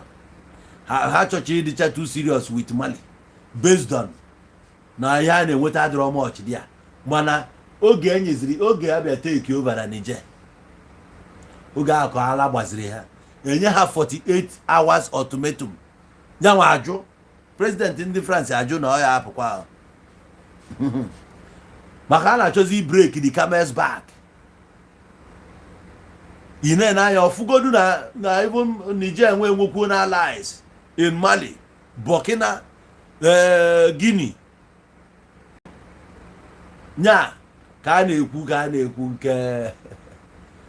nke Rwanda. Ke Rwanda so former onye amị ọ bụ ọgbapụ ozugbo jee change sie ndị amị. Onya ka Tinubu ji gbapụkwa ozugbo change sie ndị amị nọ n'isi.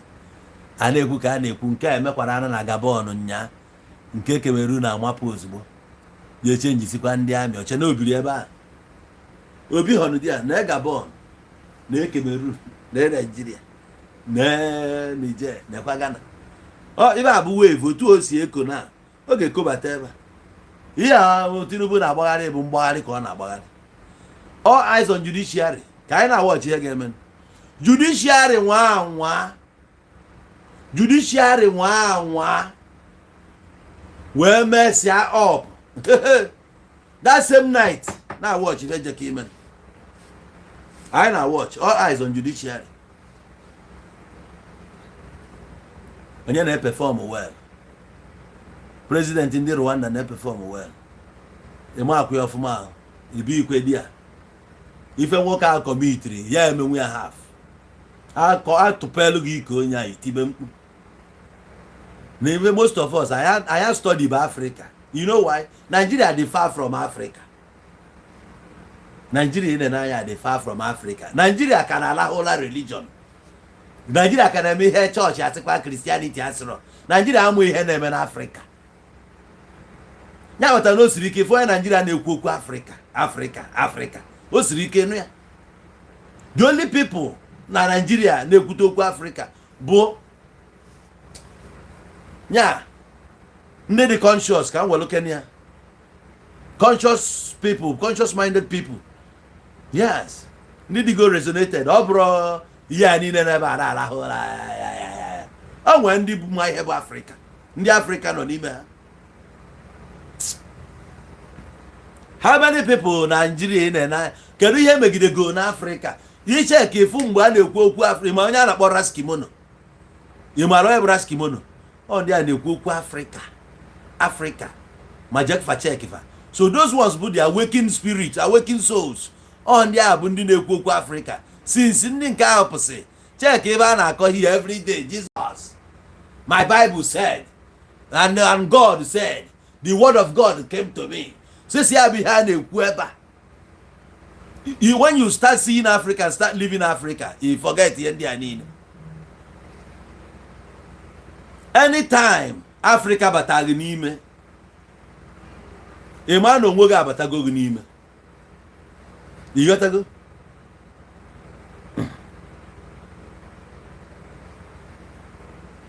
Ketland, I was going to go before. Is ndị omenala the ones destroying ala Igbo? In which way? In which way ka omenala si destroy ala Igbo? Achọ nke idela anyị one or two omenala ji na-destroy ala Igbo. I would like to hear from you because n'okwu ada n'afọ ajọ njọ. Ebe ọ bụ na ị nwere ike ịtaịpụla anyị leave Christianity alone. Ndị omenala the people destroying ala Igbo. Biko achọrọ nke gwakenai before we continue. Gwakenai one or two omenala ji wee destroy ala Igbo. Nke anyị na audience even in Abo, we are still learning. The more we thought of things, the more I know what I can do. So this guy, I didn't hear that opportunity for him to tell us because they are raising and sponsoring kidnappers. Omenana, they raise and sponsor kidnappers. Kedu ka isi nwee such proof na omenana na sponsor kidnapper? Eme ihe bụ omenana. Ke ka ndị omenana si sponsor kidnappers? Achọrọ m ịghọta. This often a raise na sponsor kidnappers. I want to know how. Ojibulu no ndị omenala na-eme ya. Ya akpọ ka nye gị nọmba. Okay, gbaa ya akpọ 0816 na ị na-akpọ ya akpọkwa na WhatsApp biko akpọ na direct call. Gbaa na WhatsApp 0816 ị ka akpọ landline but landline the number is actually when the landline na mama ya ka ị ga-akpọ. Ma ọ bụ ị akpọ anyị na WhatsApp 0816 778 7008. Kpọọ anyị na this number na WhatsApp 0816 778 7008. Ịgba na ọ na-enye nsogbu since ekwu enukwu a ọ na-ebe na-adịjakwa Christianity ya. So ka anyị trash ya once and for all. Ịma na ọ na-abụ ọka amụkọ karịa achịpụtazie achịpụta kọsie enyi ike. So Ketland, kedu ya akpọ anyị akpọ to explain ka ị chọọ ide which one is your preference? To call on WhatsApp 0816 778 7008. Why in our WhatsApp? Don't call me on direct line.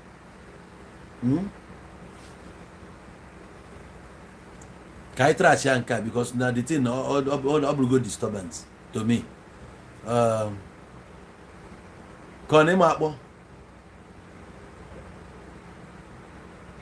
Oh yeah, why in our WhatsApp? Agent the phone naka. WhatsApp, don't call me direct. But on our WhatsApp 0816 778 7008. Why?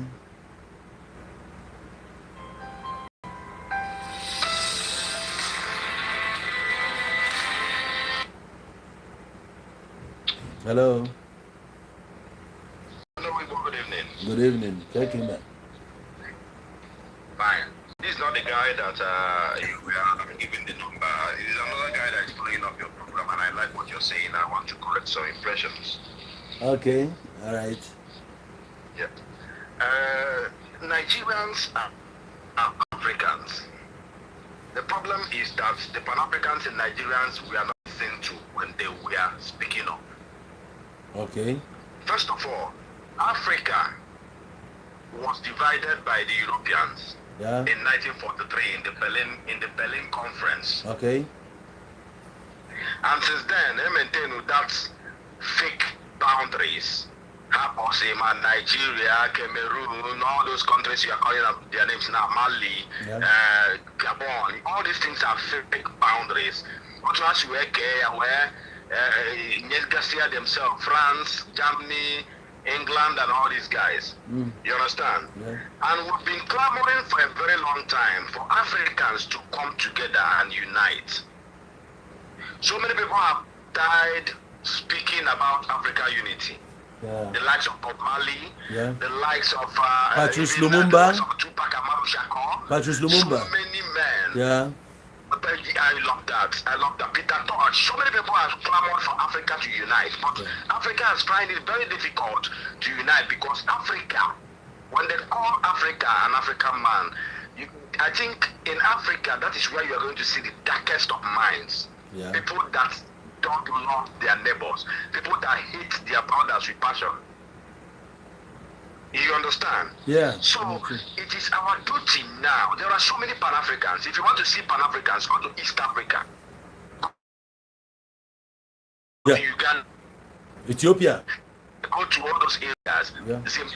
Zimbabwe, South Africa. This is where we are going to see Pan-Africans. Kenya, West Africa is still sleeping. We are west off. West Africa is still, in fact, West Africa can allow. Of course. You understand? Yeah. And that is why most of us, we are clamoring. When Nnamdi Kanu came out, we were saying, no, this guy is not going in the right direction.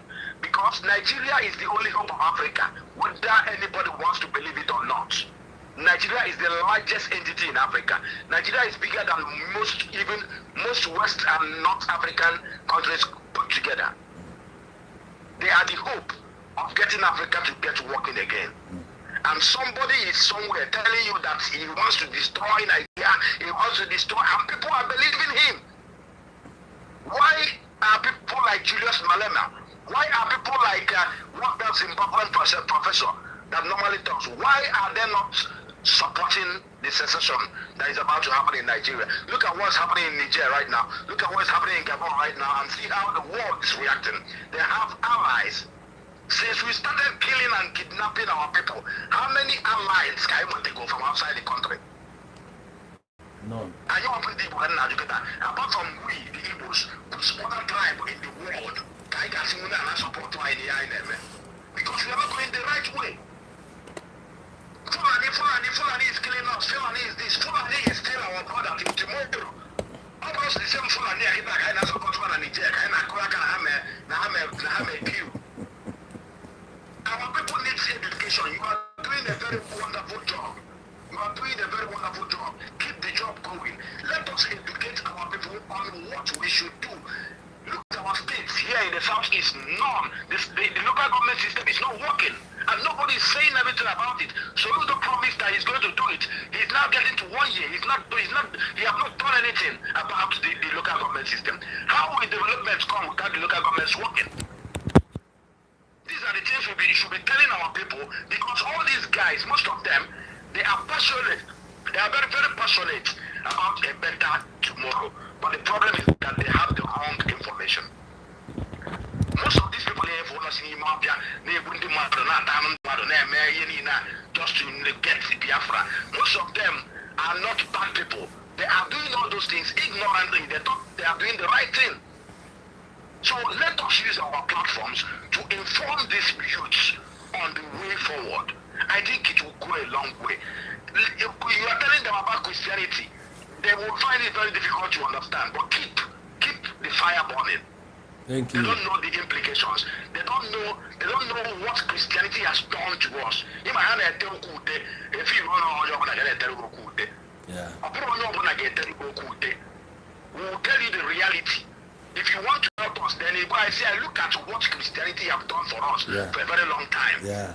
Our villages, if you go to our villages, we have better churches than town unions and civic centers. Most of our churches in the village are more beautiful than our civic centers. Do we even have civic centers in the first place? Any town, their church in Makale, their civic center, that town has failed as a people. They failed because we invested a lot in the church. I invest a little of the money I invest in the church in our society. I can't go to buy today. Now you ask yourself, why is it that somebody may travel abroad? For say to abroad, or the free melo abroad as well. If I be a Burundi knife abo, Kahawe be a wall at their factories, even in their farms, plantations. No production. Yes, the output to determine. The same people, the same one nigga jello, the same one nigga am travel, for all these things. Be a kwaleba. Now support to say lobo no ka. No cabo, the booted development. If you go there, imagine. Anyway, I have those things. Our people need I'm still waiting for that guy to call me. South Africa, Bishop It never can millions of money in and around hospitals without building companies that will help people. In our own churches and look at Ifa Yoba, October and all church. Until we stop adoring all these people, all these things will not stop. All right, because of time. Thank you very much, my brother. Continue your show, please. Thank you, hey? Thank you. Thank you. Okay, I hope it's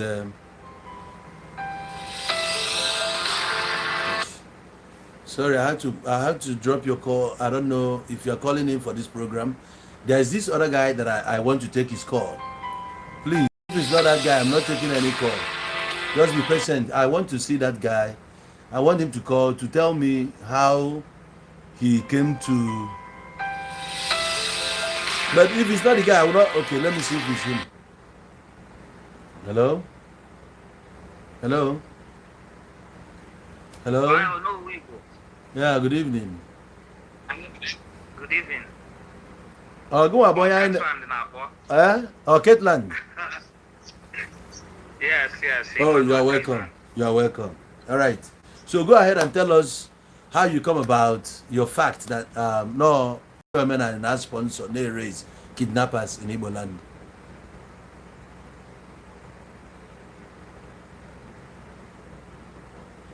Hello? Yeah, so I'm track a little bit. You know, I'm not assuming Igbo, but mostly Igbos. So stay close to your phone. Stay close to your phone. Okay. Yeah. Okay. So Ibiara na Mwanine and Dodger when there's woman. Of course. Because imagine atrocities in Dodger and Dobodo and Dodger men and Africa when I condemn Christianity. In the Berlin meeting, Hammer that time Ibia and Africa as their own share of wealth, whatever they need, you know. They came with evil mindset to exploit our people and to maim and to destroy. Those that have different view, those that have the love of Christ and love of God, came in as well to redeem the soul and to open the eyes of Africa, to educate them, to rise up against their own evil brothers in order to stop them. Because even the missionaries those days, they don't have power over their own evil government. Oh, sorry. You know, those days in how those missionaries were about the evil brothers I well, knowing fully well I were communication through cell phones, newspapers, and what have you. Kekas were no idea of our evil brothers. No, I'm not saying our evil brothers, their own evil brothers. Okay, how will I get their evil brothers Nabia? Then they decided to come. Yes, okay. Because I'm Yes, I'm up to 25 years before I'm there America. I know America close to 15 years. And I have done deep research in all these things going on in the world. So the time of the meeting, even in White House in America, you understand? Half full African, that's the truth. The time Ethiopian, the government, he's building a dam.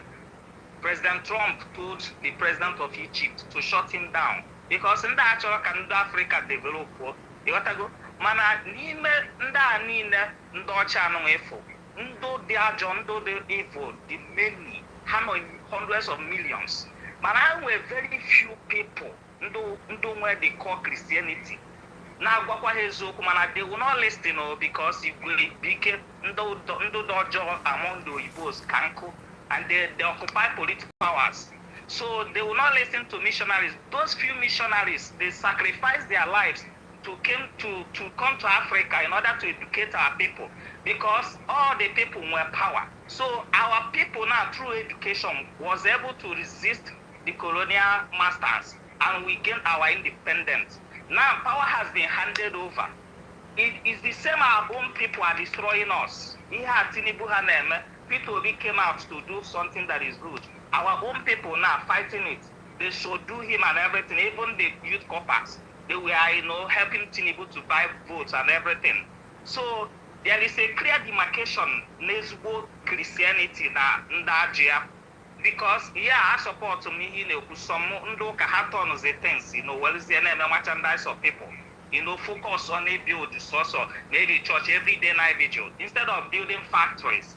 But issue of building factories, good roads, good electricity, they are more in the hand of our political leaders like Soludo now. Soludo they are now calling Anambra State or Dubai. Man on our only for an accident on 2 lane like Indian America and California. One road now just one straight line with 6 lanes. If put na California who's who say this if you accident of Elizabeth, a man could put a pothole, So mana Soludo go to Anambra State. Soludo was Kenya Anambra State, steady electricity. Okwes Kenya good roads, hospital, brands, even fire and brands na the market and everything. All you have in a preach. They are more in the hands of political leaders. And also how was they build the factories. Mani had each and ando kaketa and ando missionaries, those that sacrifice their blood in order to bring light to Africa. When the missionaries, why their own brothers were busy exploiting Africa, they were building schools, clinics, hospitals, educating Africans so that they will rise against their evil brother. Even in America today, and with the greatest civil war in America, brothers in the Christian side, they rose up against the evil brothers that were doing slavery. And they fought and they shed their blood in millions. It's in the history in America today. And they were the ones that stopped the slavery. Abraham Lincoln, because he enacted a law to stop the slavery, they shot him dead, they assassinated him. So anyway, through Christianity, and then we joy. Man, today, government are there and they help us instead of these general overseers, billions, instead of diverting those funds to build factories, support and uplift our people from poverty, they are not doing it. So Christianity now and they don't care what they like Christianity. It's way different. They don't care what they like Christianity. They focus on truth. They focus on uplifting people out of poverty. They focus on good things for the people. Okay. Can I come in here? Can I come in here because of time? Even if you believe na equal see that na no ndi omenani no fa na erase na sponsor kidnappers in which way, how are you sure that can do a job? And it seems in a work with 6 minutes 40 seconds and before Mbata, I still want you to tell us how Ojibolonde omenani na sponsor the kidnappers in well proof. No, that's one but the major thing. Then we'll now revisit all the things he says. Yeah. So ndoli ni na HDC ibiananya like I have seen tons of them. Ndoli ani na HDC how was ebe ham lolo na arusi and everything, and also how was it ndi dibias ndi na prepare charm for them. God is and all those things. So all how on the men and sponsor and on the men and dibia and all those things. Sorry, Kwachalo. Sorry. Cambia, Chalokwa. Kaigota the meaning of sponsor. Ikuniri jena be dibia jagwo. Oh, dibia na sponsor ko na ejeje ogwa na wokwa na ku dibia ogwo. Ko na ada akwa ogwo. Okay. Ijeje kwụ ụgwọ agwanye gị ọgwụ iji chọọ ije mee kidnapping. Ka ezi ka o si dị connected to omenani. Ọ maka na ifuru onye dibia so omenani na ọgwụ ọla onye ọgwụ ka o ji wee bụzi ya na ọya na sponsor. Dibia ọ bụ omenani. Of course na dibia isi omenani. Dibia bụ abịa n'ụka otu a ndị pastors wee bụrụ ndụ na-akpelụ ndụ Christianity ekpere otu a nka ndị dibia si wee bụrụ eze or the chief of ndị omenala. Ewefu dibia ma nwe true omenala. Sacrifice ị na-eme kịta ọ ndị dibia kụzielu, you have to consult idols or shrine or whatever herbalist awe kụzielu iwe bido wee mebe ya n'ụdị nke gụnwa. Likewise otu ndị pastor eri dị ndị mmadụ to Christ awe malụ otu ihe Christianity si no ndị dibia ndị si omenala. Okay, so ọ bụ na dibia anọghọ na ihe emenwu sacrifice. Of course, na I accuse dibia undeze mmụọ ị na-akọzi ka ọ na-ewulu onye Igbo. Ndị dibia undeze mmụọ ha nwa ndị isi omenala enwere ezigbo ndị dibia ma ndị ọjọọ karị. Likewise n'ụka the same thing. Anyway, o gosi m na ịdị limited to the knowledge of ihe bụ omenala. Ihe omenala mean bụ ihe bụ omenala bụ etu ndị obodo si ebi ndụ ha. Onye bụ omenala. O nwere etu obodo si eme. Iyotago? It's a part of Ọ bụrụ part of omenani. Ime ihe bụ omenani. Anamia nkọwa. Ademia nkọwa. Ome bụ etu ndị obodo si eme. Emume like akparamagwa emereme ndị obodo. Onye bụ omenani. Nani nọ n'ime ya kịta. Nani nọ n'ime ya. Nya people's way of life. Ya ka isi na omenani ndị ga-adịrị ndị. Obodo ọbụla nwe ka si eme. Ana enwe omenani nwe ọdịnani.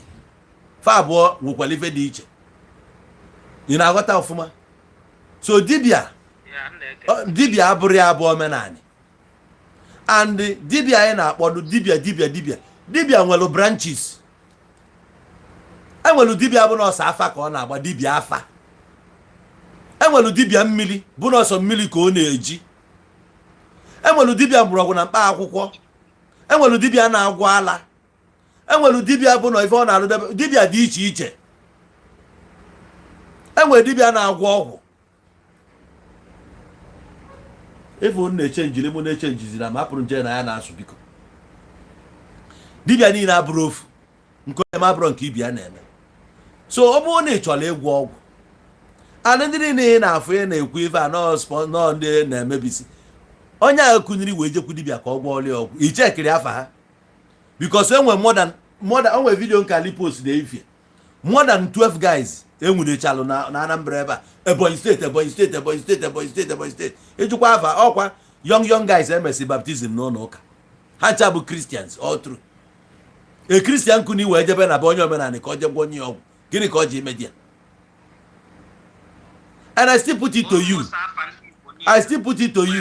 Christianity mana ndị a niile adịghị eje ụka ma ndị our political leaders na ha na-aza afa Jonathan na-aza this and that ha adịghị eje ụka and ha ba na that political chair instead of developing people they don't develop ha na-eje na nke dibịa agwọ ọgwụ iji wee chọọ mfa n'ihi na-eje agwọ ọgwụ sorry chelo ka m bịa n'ihi na-eje agwọ ọgwụ emere ya bụ na ịda eje ụka ha ncha niile na-eje ụka pastọ gị ahụ ị na-ekwu na-ejechakwa ebe a agwọ ọgwụ hapụ ihe ị na-akọ ajọsịchọ ka mụ na gị kwuo okwu a ka ndị ọzọ na-eche like you ka ha nwee ike ka m bịa sorry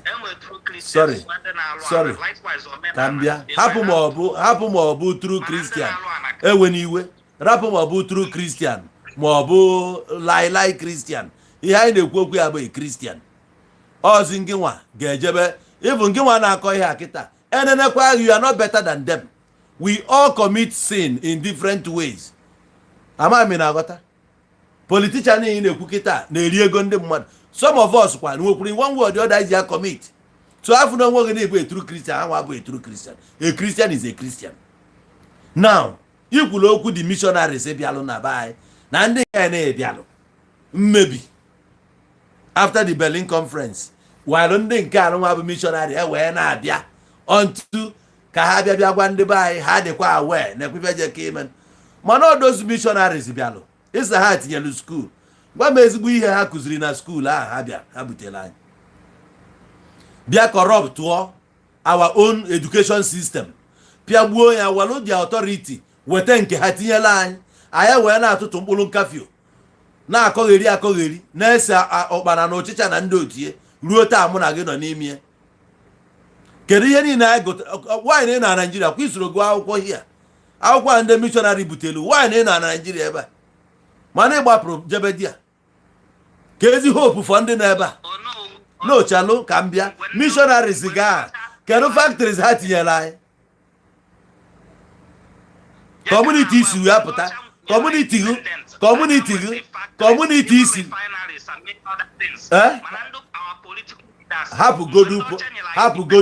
hapụgodu political before before our politicians see you maybe exist. Chalo. Before our politicians see you maybe exist. Church in our community. Ke factory hatiri, missionaries are ke hatiri dia. Nyaka na azagi na mgbe ndị ọcha pụ ndị missionaries pụ alụ factories enwe refineries enwe a lot of mana ndị isi ojii nwa factory nwa which factory factories one ka enwe na Nigeria kita the shutdown is not functioning even ndị by take over ọchịchị ha na-akpụ everything na-alụ ana throughout the whole Africa. You know, Duto na nwoke isi onye ojii is most wicked on this planet. You know, well, anything they can do for their people, they only for themselves are most foolish. And also, not only that, since in the chapel and everything, when you want this OG left them, okay, now, in his suit now, in Anyamoto, now this platform in Okita, on the Chalolia, but you are using it, this they are wearing, is a lie. They are the one that built is a lie. Good things of life. Is a lie. You are using them. Enwe cotton ba. Kemgbe ha ji enwe cotton. Enwe cotton ba. Enwe cotton dia. The whole Africa or the whole nation mana they won't do it. So ndị na-slave, ndị na-eme impoverish with your own people. Achọrọ m ejugo ajụjụ. Achọrọ m ejugo. Omenala wiki ya dị Christianity ya dị mana ibido kpọwa ofu ka efu na ịdagi. And in both of them, enwetara ndị na-akpa alụ and enwekwa ezigbo ndị mmadụ ma ndị na-akpa alụ karị ndị ezigbo mmadụ nọ n'ime. Okay, I anụghị ikwu. Thank you for your contribution. I am. All right. Unu anụgo anya m ya that chance ka o prove o wee na-agwa m na akwa anyị na moto ahụ nna anya na gịnị nọ ndị ọcha. All of those things. Mother adịghị well informed. Ọ bụ na ọ dị well informed. Ọ ka ala ịghọta nọ anyị nwa ka Fabia disrupt or ife anyị na-eme force all their own on us wee nwee ike wee exploit ya wee qualify na anyị wee ga develop obefa. Ịghọtago? But who will let him know? A m ekwu ya nwa achọ inye m that chance. Ọ ha ncha bụ ignorance. Ọ bụrụ na ibi obodo oyibo bụ na ịma ihe. Ọ bụrụ ya bụ na efulu ụzọ. Yotago? Ọ bụrụ na ibi abroad bụ na efulu ụzọ. I need iwepụta times mee research about yourself ka ị wee ghọta. Now most of the things ọ na-afụ today bụ ihe wele ebe a. Ihe abịa wele ebe a wee je develop onye ebe a. Ihe bụrụkwa the best ebe a kịta a ga-abịa iwe na-agụ di ya. Agwala m ndị a kedu ife ụnụ amụrụ na ọkụ ndị a na last ụnụ ewekwe n'iwe ebe a na-emelụ m ọgụ.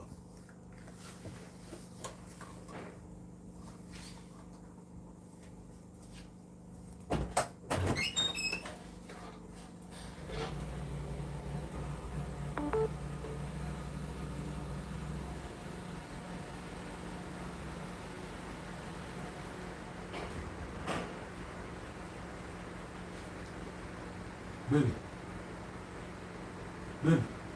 I beg you bring this light again, no off and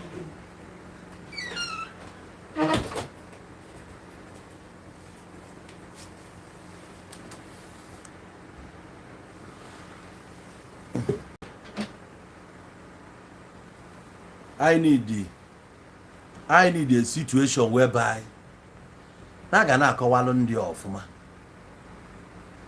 Ịghọtago? Ngịnị mere na ọka ada akpụ ụzụ? Gịnị mere na ọka ada akpụ egbe today? Ọkwa anyị na-akọ akụkọ AK-47 ọ bụrụ ayọn ka eji alụ ya. Ha ọka yi nwa ayọn.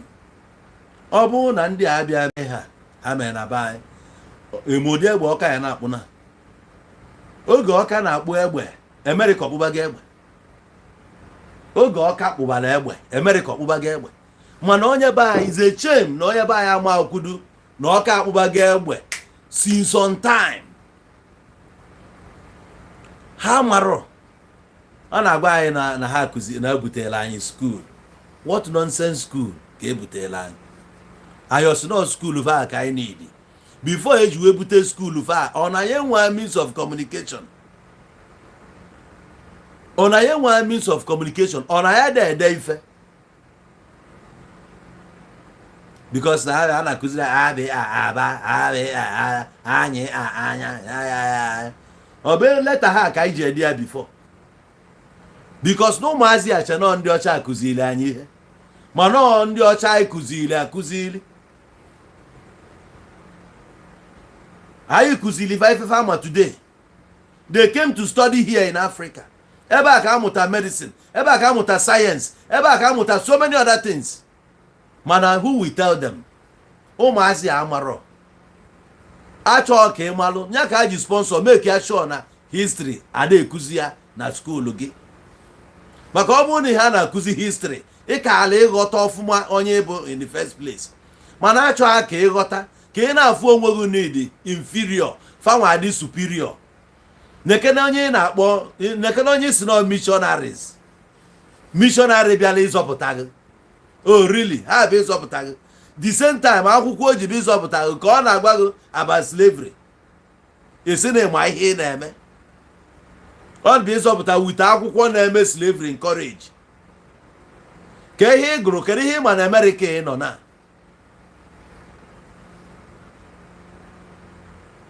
Pyramid of Egypt ndị ọcha alụrụ ya ọ bụrụ na ndị ọcha alụrụ ya ndị ọcha ọlụta nwere ife dịka ya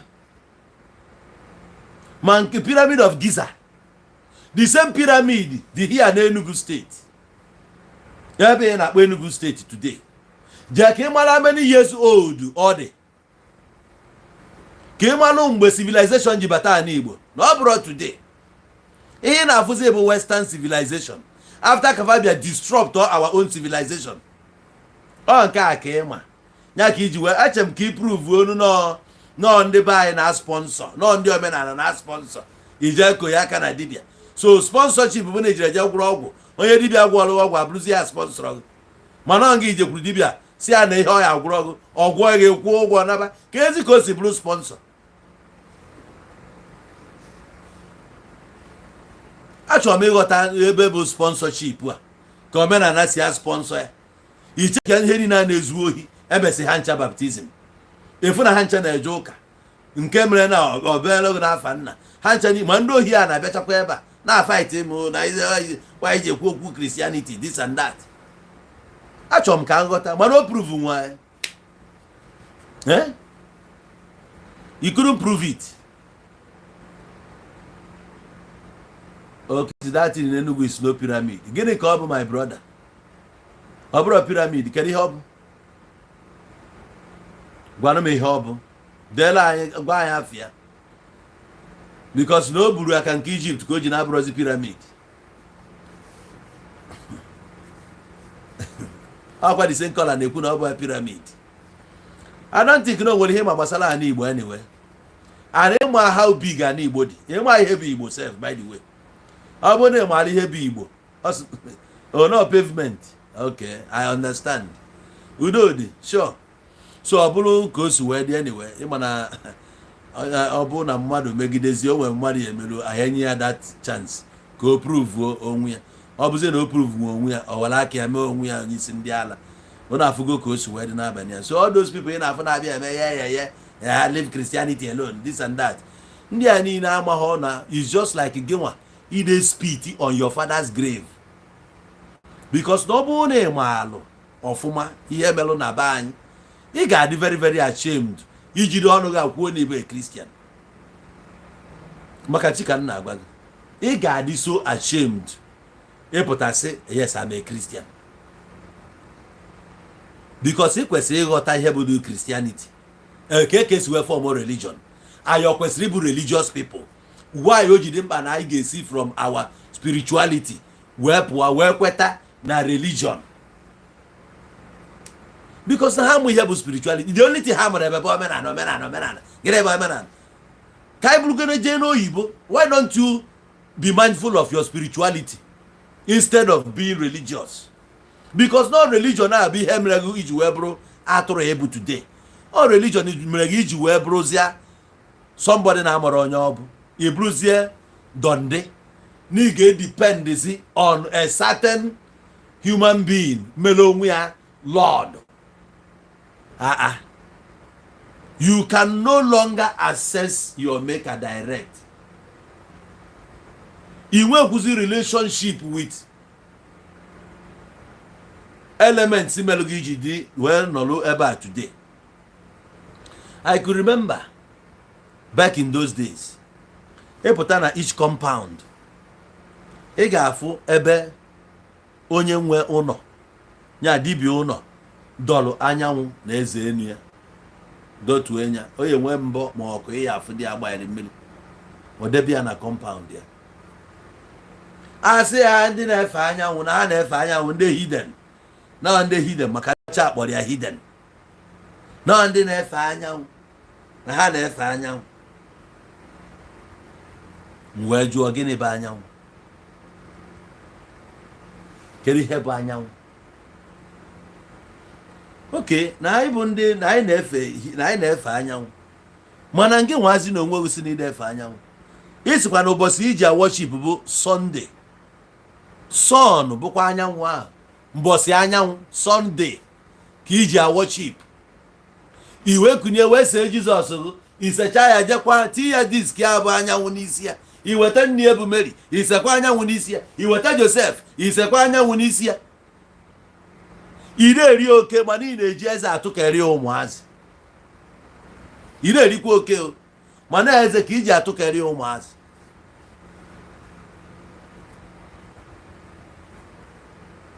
anyị na-efe anyanwụ imagine ndị mmadụ bịa ụka bịalụ bịazịa bulu confusion wụọ ndị be anyị n'isi ụfọdụ uche na Jizọs mere ha ji wee dị successful taa ụfọdụ uche na Jizọs mere o ji wee ma agwakwa gị ya ruo echi Jesus can never make you rich. Jesus can never make you successful.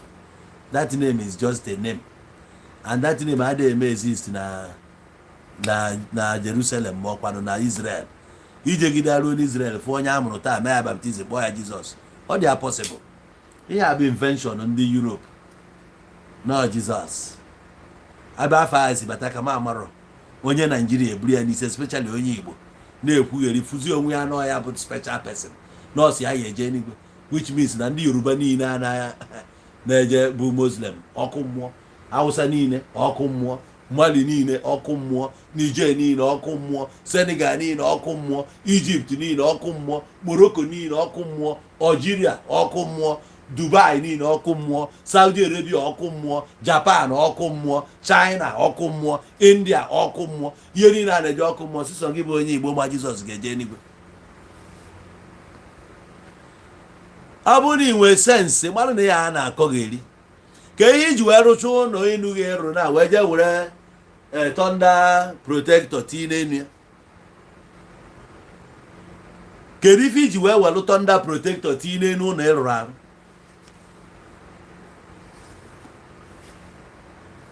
Achọrọ m ịmanụ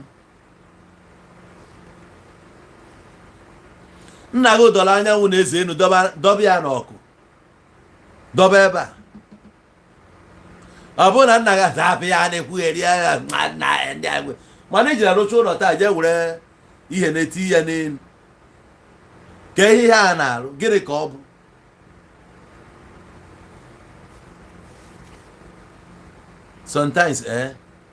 Sometimes anyị na-adị very stupid amaghị na anyị bụ ụmụ apa. Ka nna gwa gị sistem dị oge a ihe anwa ji wee bie their life then ịpụta taa ị condemn si ihe niile ahụ because na-ebutere gị chọọchị, ị condemn si nka condemn nka ha na-efe anyanwụ ị na-akọgheri na everyday na-ekwugheri ha na-efe anyanwụ agha ewepụ anyanwụ ya dị ndụ taa na-enwezi anyanwụ ọ bụrụ ya bụ energy na-ede ndụ taa bụ anyanwụ. Azụ ị na-eri na ihe a niile mmiri ahụ ị nọ n'ime ewepụ anyanwụ o nwere ihe ga-adị ndụ n'ime mmiri ahụ. Osisi na afịfịa niile ga-akpọ nkụ ozugbo. Anyanwụ abụ na-ede ndụ na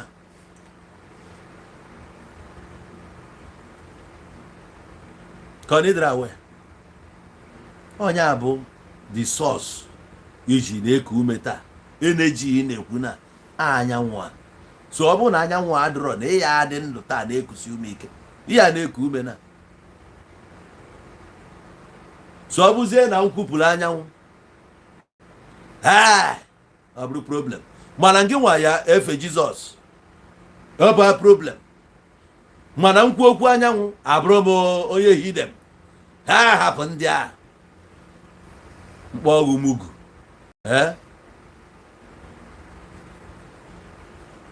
mkpọ umugu si n'ihene o nwere ndị human being ma ndị na-asị gị na God si ha ma ọ sị ha o nwere onye ọbụla ihe dị na nkwugheri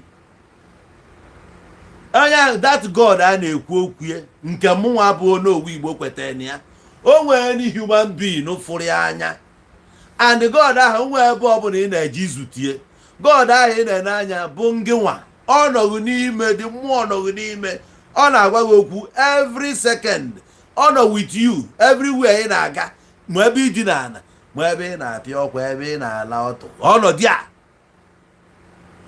ya ga-esi epụghị izonarị ya Chineke mgbe ị na-ekpuchi mmehie gị che na ọ dịghị onye ga-ahụ gị o ịpụghị izonarị ya Chineke ọ nọ with you ị ga-agwa nwe okwu direct you don't need any person you don't need any other source iji wee gwe okwu because no ngị nwa nyanwa bụ ngị he is you you are him ma ọ bụ na echi use word him or it ọ dị iche na ngị nwa you are same ọ ngị nwa nyanwa mere ọ na-manifest in this flesh which na ịtọgbọkwa anụ arụ a it continues ọ dịkwa ọ chọkwa ịbịakwa ọ bịakwa again it continues ọ dị n'ime onye ọbụla that's why anyị sị na ikuni ejebe ofu ebe mmadụ rụrụ ụlọ ikuni egaba ofu ebe mmadụ rụrụ ụlọ sị na ebe a ka ọ nọ it is very stupid mmadụ use brain gị sị na ebe a ka ọ nọ nọ n'ebe a iburu ego gị bupute sị na ka e were na-akwado ya na ekene gị ji ego akwado Chukwu ka Chukwu ya akwado gị ị na-eje akwado God anyị na-akwado the weak is a very poor wretched God ị na-ene gị na-asọpọtụ Chukwu nkwugheri ụka butere na be anyị karịrị nkwugheri karịrị ị na-asọpọtụ ọrịa gịnị ka ị na-asọpọtụ nyanwa kere gị ọ dị able to create you ma ọ dịzia able imove ọlụ nke ya yes gịnị ka ị ga-emenwuri ya what can you do for it ị chọrọ ịgbasa ozi onye ị na-agbasara ozi a bụ onye God na-anọrọ n'ime ọkwa ya maka mmụọ ahụ ị na-ekwu okwu ya bụ God ahụ nọrọ n'ime onye ahụ ọ da-agwa onye ahụ okwu iji agbasa ozi ya gịnị ka ịmụ ị na-ezi onye ahụ ị na-ezi ozi ọ sị na ọma ihe dị mma ọma ihe bụ nne ya azụ anyị azụ gịnị ka ịmata na-abụrụ n'aka nne gị na nna gị na ụmụnne gị ka ịfụrụ ya before by school ị na-amụtara na school ka ị na-ejezi ka ụka mụgosi n'ụlọ ụka aka ya mụgosi how to respect people ụlọ ụka ya mụgosi ka esi akpata ego kedu ihe ị na-amụta n'ụlọ ụka by the way ọ katikizim ka eji emu ebe a na-eje mụọ ka esi agụ baịbụl nothing more ị na-eje amụ okwu Chukwu na-akọgheri Chukwu o nwere okwu osogbubiri ebe a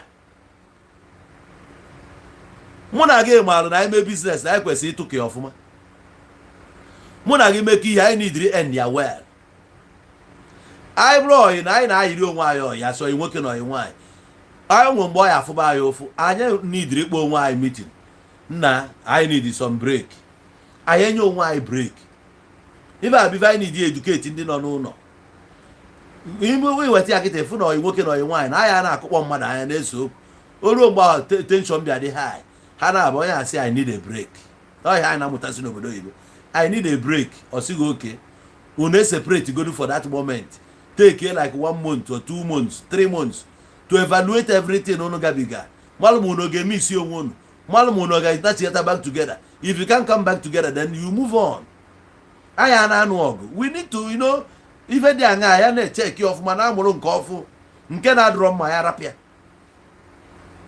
enwere ife anyị ọ bụrụ emesịa travel na-akọgheri ihe anyị na-amụta na be anyị anyị n'idi ọka mmadụ gwa anyị ya na God nọ n'ime grego n'ihi na eje asọpọtụ ọrịa ya nkọgheri na ihe bụ business venture some people debesịrị capitalize ya on your ignorance wee na-erighị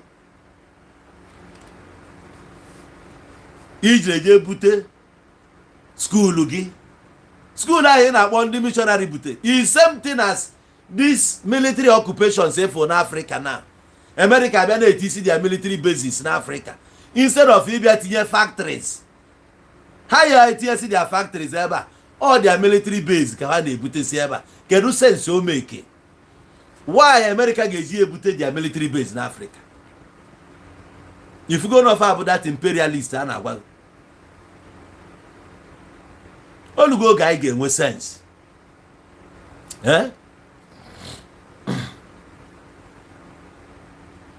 okay, hype up. You want something to tell people through my platform? Actually, how do you want to pass your message? On your channel, say no, bye. However, no money politically. They care. Guy, on your banana akiko church. No spit on our father's grave. On your banana akiko Christianity. Na-ebu ka o meka ayo onye gwa anyị that na ihe ahụ emela anyị bụ small ị na-abịa ịgwa anyị about Jesus Christ onye apịalitali ichefu about ndị nne na nna anyị akpọọlụ nne ọ bụrụ na enwe ihe ndị a mee n'Africa ị ga na-ebe akwa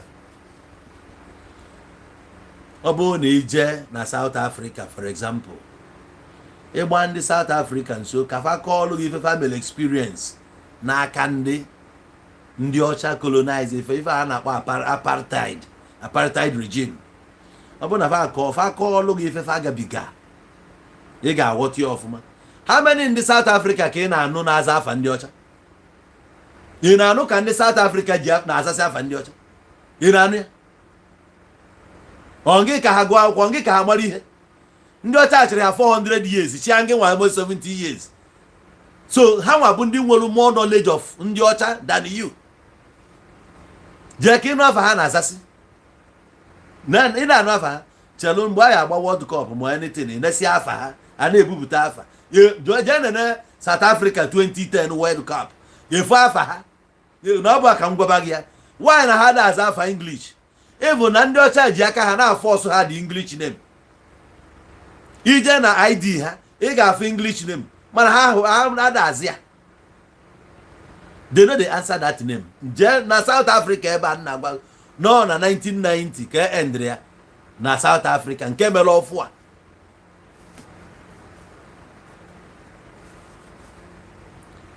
Zuma Zuma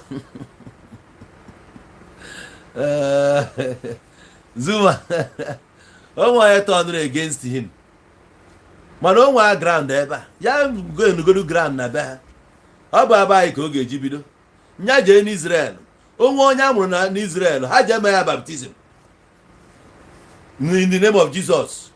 Israel emeba baptizim n'afa Jesus. Why nke nwa bụ onye Igbo eji na-eme n'afa Jesus?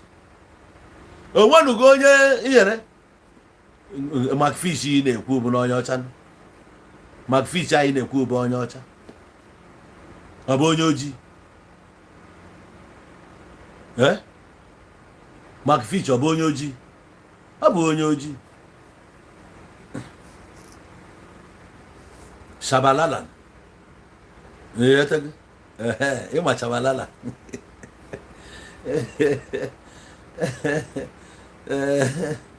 So, Liseho. Oh, afa ha na-aza. Iyetege. Thank you, Chief Ikemba na Mbise. And India believe in their own tradition. Follow nya up. Obodo niile nwere omenala fa Mokwena, yes. Ero Mokwena, yeah. Obodo niile nwesi nke ha. Ha nwesi nke ha, follow nke ha ọfụma. Their own tradition ha jisiri ike. Na Yoruba self ebe Yoruba ji their own tradition jisie ike. Na watch movie ndị Yoruba. Ha mee movie ha. Ha nwegodu ka esi rụọ ọjọọ na their dibia or whatever their this thing. ị ga-afụ mmụọ ezigbo mmụọ in their traditional way ga-apụta batụlọ nke ọjọọ ni ị na-afụ na enwere mmụọ ọjọọ nwee mmụọ ọma it doesn't matter ma ọ bụ Christian ma ọ not enwere mmụọ nye negativity and positivity ha na-abụ na alụkọ nke abịa ka ọ lụọ nke abịa you mustn't condemn totally mana nke a eruo n'ala Igbo Jizọs ga-abịa Jizọs ga-apụtarịrị bịa meria dibịa onye niile bụ my problem with these people. So mụnwa bụ onye Igbo based on nke anyị bụ omenala enwere m every right and I am 100% to promote our way because it's our way, it's our culture. Mana ịgwa m na mma arapịa je promote nke onye mba bụ n'obodo ahụ o si na ya nobody talks about him. Ịgba na onge nwa na-achọ m okwu onge nwa na-achọ m okwu to come to my channel be promote ife na-enwere isi n'ala Igbo ife bụ na ọsọ so ihe ọjọọ ka ọ na-echetala anyị ọ ga ka ga-esi efilu ma agwaghị na nne gị mụrụ gị amụ na nkịta ararịa agwaghị na nkịta arara nne gị kedu ka esi efilu ọkwa ewute jee South Africa ka ịjụọ ihe mee ka aka ọlụ etu esi kpụta onye ojii nwaanyị tinye na keji nkịta ala ya ndị ọcha nọrọ na-ekiri ya ọkwa ọtọ ụtọ na ntị Chukwu bụkwa agha ọnụ na mmerede escape ọnwa a egbughị ọnwa a akpọghị ihu sign of warning ọnwa a ga-egbughị ana nke ihe receive warning ihe ejegbuo onwe gị you no go survive nke ị ga-enweta makwa mụ na-agwa gị ya ana otu a ngwa gị ka ọ dị maka na mmadụ adịghị enwezi problem mmadụ adịghị enwe accident ndị a niile nwere accident sign of warning ka enyesịrị ndị a nwere nwụsị anwụọ mụ ka ha bụrụ ezigbo mmadụ Chukwu bụọ gị ọnụ bụọ gị n'ụwa gị ọnụ anụmanụ idiot sign of warning na-ekwugheri ndị niile a nwụsịrị accident nwụọ mụ ka ha bụrụsi ezigbo mmadụ nwaanyị na-awụ ọnụ ha nwa nwaanyị na-awụ ọnụ ha nwa Jizọs ga-awụ ọnụ ha nwaanyị na Jizọs ga-awụ ọnụ Agọzie Okeke ka gịnị ka Agọzie Okeke mere o ji wee tiri accident Chukwu kpọkwa agha ọkụ dị ya kpọọ gị n'ụwa gị ụwa iri ọnụ anụmanụ ụmụazị erisiri eri rie brenu ha na-ekwukwu enweghị na mmadụ na-ekwukwu ekwukwu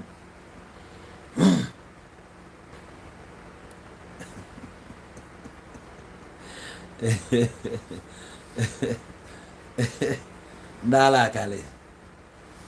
Okay, you can call. When we cannot talk about our spirituality, we are busy talking religion. Do you even know the difference between spirituality and religion? The very moment you get realize the difference between religion and spirituality. I'm not talking of difference. Balablu. Which kind blessing? Bless you, anumanu ka bless. Blessing bụ for ndị ma ihe. Idiot deserve a blessing. If you deserve bụ curse. Sila na akpụ ihe nne. Mụ aka ị na-abịa agba na accident nwụrụ no warning. I must give my life. Chukwu kpọkwa agha ọkụ dị ya. Kpọọ gị na Jizọs ga agha ọkụ. Anụmanụ. A na-agwa gị ihe mere ebe anyị. Ọ dị nke ịma ihe bụ slavery. You don't know. Ịma ihe bụ slavery. Ọ bụ na kirigoro common film. Film e mere ga available bụ Passion of Christ. Apịara ịtarị. Apịara ịtarị. Ndị nna ha apịagidere ịtarị si ebe apịara ha na America. O wute agha. Ndị esi ebe apịagide ịtarị pịa na America ewute agha. King Leopold of Belgium eme ụmụazị nọ n'obepụrụ aka na Congo ebe ime ọdị nke ahụ ewute ahụ na-ebepụrụ ụmụazị dịcha 4 years aka ma ndị dị 7 years bepụsịa ha aka maka ihi na ha epikite nwa gold ọ na ha kwesịrị ipikite nke ahụ ewute ahụ Jizọs apịara ịtarị wutere apịara ịtarị o nwere gbasara gị na ya face ye nke apịa nna gị ebe a face ụmụnne gị ụmụ nwaanyị eburu buru ha like that na-ara ha n'ụzọ anyhow buru ha họsụ na-alacha ha nkịta na-ala ha owute agụ ndị mama anyị mama mụ na gị eji emere karikachọ gbabasịa ha ọtọ onwa nke na-awụ ahụ ada akpụ isi ada awụ arụ ọ bụzi nni onye na-enye gị nni ịyagide arụ nwụọ atọghepụ gị ụtụ ego n'ọhịa nkịta ya anụmanụ eri onye a na-agakwa a na-agakwa ihe niile ahụ no touch you for one day ha mechaa ihe niile a eburu baịbụl wee bịa baịbụl anyị tọpee ya gwa m ezigbo akụkọ dị ya Abraham Esau and Jacob Mordecai Esther kedu uru ihe abra kedu ihe mụtara di kedu ihe ọ adịrị na ndụ ị na-agwa m na onye ọcha na ọya mere akwa anyị mee nke ya tii factory ebe a bịa rụbịa ebe a anyị nwere cotton here ha bịa tii ya ha bụ arụziri ụlọ ụka ha bịa tii the factory ebe a the other day ka m fụrụ picture etu esi arụ oyi seal moto m nwere accident ka m ji igo oyi seal achọchara m oyi seal original adịrọ na Asaba ebe a nsi ebe a drive naba Ọnịcha jee na mgbuke Obosi wee wepụta na njin jee na njin jee wepụta wee nye m wee nyụa the main one original wee bịa ti wee ka gosi m ebe a na-arụ ya ụmụazị obere ụmụazị ka eti na factory ụmụazị dịcha 7 years 11 years 8 years nwada 11 years n'ebe a obere ụmụazị bụ ndị nọ na-alụsị the 10 akwa ma eweta raw materials ha na-eme ya dị busy na-arụ ya mgbe nwa ahụ ka ya arụ ihe ahụ 7 8 9 years 10 years ọ bụrụgo baba ha bụrụsigo professional life adịrịghị easy ọgbakọ ego niile akwụrụ ya from ụmụazị wee ruo that stage ọ dịgo oke why na ye nwaanyị ụdị ụmụazị ahụ ebe anyị ka nọ na-ese insect caterpillar obu ụkwụ 100 millipede centipede ọchịcha cockroach ite label ụmụ ya niile a no gain no single gain ebe sụọlụ m nke atom carbon monoxide sụọlụ m ya n'Igbo ka nghọta ya mba mana idere Baịbụl deelu ya n'Igbo deelu m nke mmemme wee nweta ndụ meelu m ya n'Igbo ka nghọta ya ekwe m ya n'Igbo ọ ya ka eji aghọta ihe a na-agwa gị mba ha ya aghọta about that slave ship bịa na akpọrọ Jizọs ọ ndị ntagheri you must give your life oyibo ha agwụ na you must give your life na life nke nwa nyere ya ka ọ dị life gị nyere ya dị mma ma nga ọnwa otu ihe menwuru ya ọ bụ gọvanọ ka ịbụ asị ka affect ya change o nwee ihe mepụtara ihe ekwugherisi katapila ya da-arụ o nwee ihe anyị na-arụ mana anyị bụ ụka n'isi mmadụ ekunye na ọ na-achọ ịgba ana ya eru 11,000 plots of land gịnị ka eji ya arụ ya ụlọ ụka anyị na-ekwuziri ihe a na development even though na anyị ghọtara na ihe na-ekwukwa ebe eziokwu dị ya mana ihe a na-eme bụ na ya arụzie dị ụlọ ụka ndị mmadụ ga-abịazie rụbazie họtel anyị atọ na họtel so mgbe eji bịa rụọ ụlọ ụka ka ihe eji mana anyị abịa rụọ ụlọ ọgwụ ị mara ebe anyị na-ekwu okwu ya kịta na ụlọ ọgwụ adịrị ọkwa mụ nwa na-akọrọ gị ihe ngabigara na asidenti nwe enwere ụlọ ọgwụ dị na Axis ahụ je meje gị ya ebe a sị ka ebe ọ ndị toyin trọk buzi m na-asị m onwe ụlọ ọgwụ ha na-akpọ afọ anyị ejebezi na Ọkụzụ nna mgbakọcha ụlọ ọgwụ nke a na-ekwu ya enwere ike ruo ebe a bụrụ ofu na enu nwa eyuzuru first floor ma second floor wee mere ụlọ ọgwụ iru ebe a ma nga afụkwụ ezigbo bed ebe a ewere eru efu drip agba ya ọgwụ eti gị ebe a ebute echi asị gị nọ 80,000 ka ị ga-abụ o nwee ofu ihe ya afụ dị ya anyị nwere such thing mgbe iji jezie rụọ ụlọ ụka ka eji wee bịa rụbazie họteelụ anụnwụ na-ekwu okwu eche na unu kọndem bụ họteelụ bifo na họteelụ adịghị mma gịnị ka anya na-eje na họteelụ mana taa ọ na-arụba na họteelụ ya arụzie ụlọ ọgwụ nteri ihe eje mara na ndị be anyị enwe ụlọ ọgwụ ka unu jee rụọ dị ụlọ ọgwụ na ọ mgbe iji wee bịa rụọ ụlọ ụka ka ị ga-eji wee bịa rụọ ya bụ ihe ne ụnụ adịba serious ichi igwe onwe gị eziokwu igwe onwe gị eziokwu ighọtago ichi igwe onwe gị eziokwu igwe onwe gị eziokwu ọ bụ mmadụ ịda aghọrị onwe ya na-akọgheri na-agba m okwu m onye life m no warning all warning ndị pastọs ga-egbusiri egbu nke a bụ gịnị ka ha kọmitiri nwaanyị a tụgburu n'ugwu Awụsa nwaanyị nke jiri ozi ọma egburu na Abuja bepụ isi nwaanyị na Jizọs ga-azụ ahịa ọ na-ebịa enye ọnwa warning nke a bụ na-atasị ncha na-ekwugheri fụ na ihe niile a na ọnwa nke sensi dị n'isi myopic elements nọ si na ha na-eme na ha na-eme you are just existing.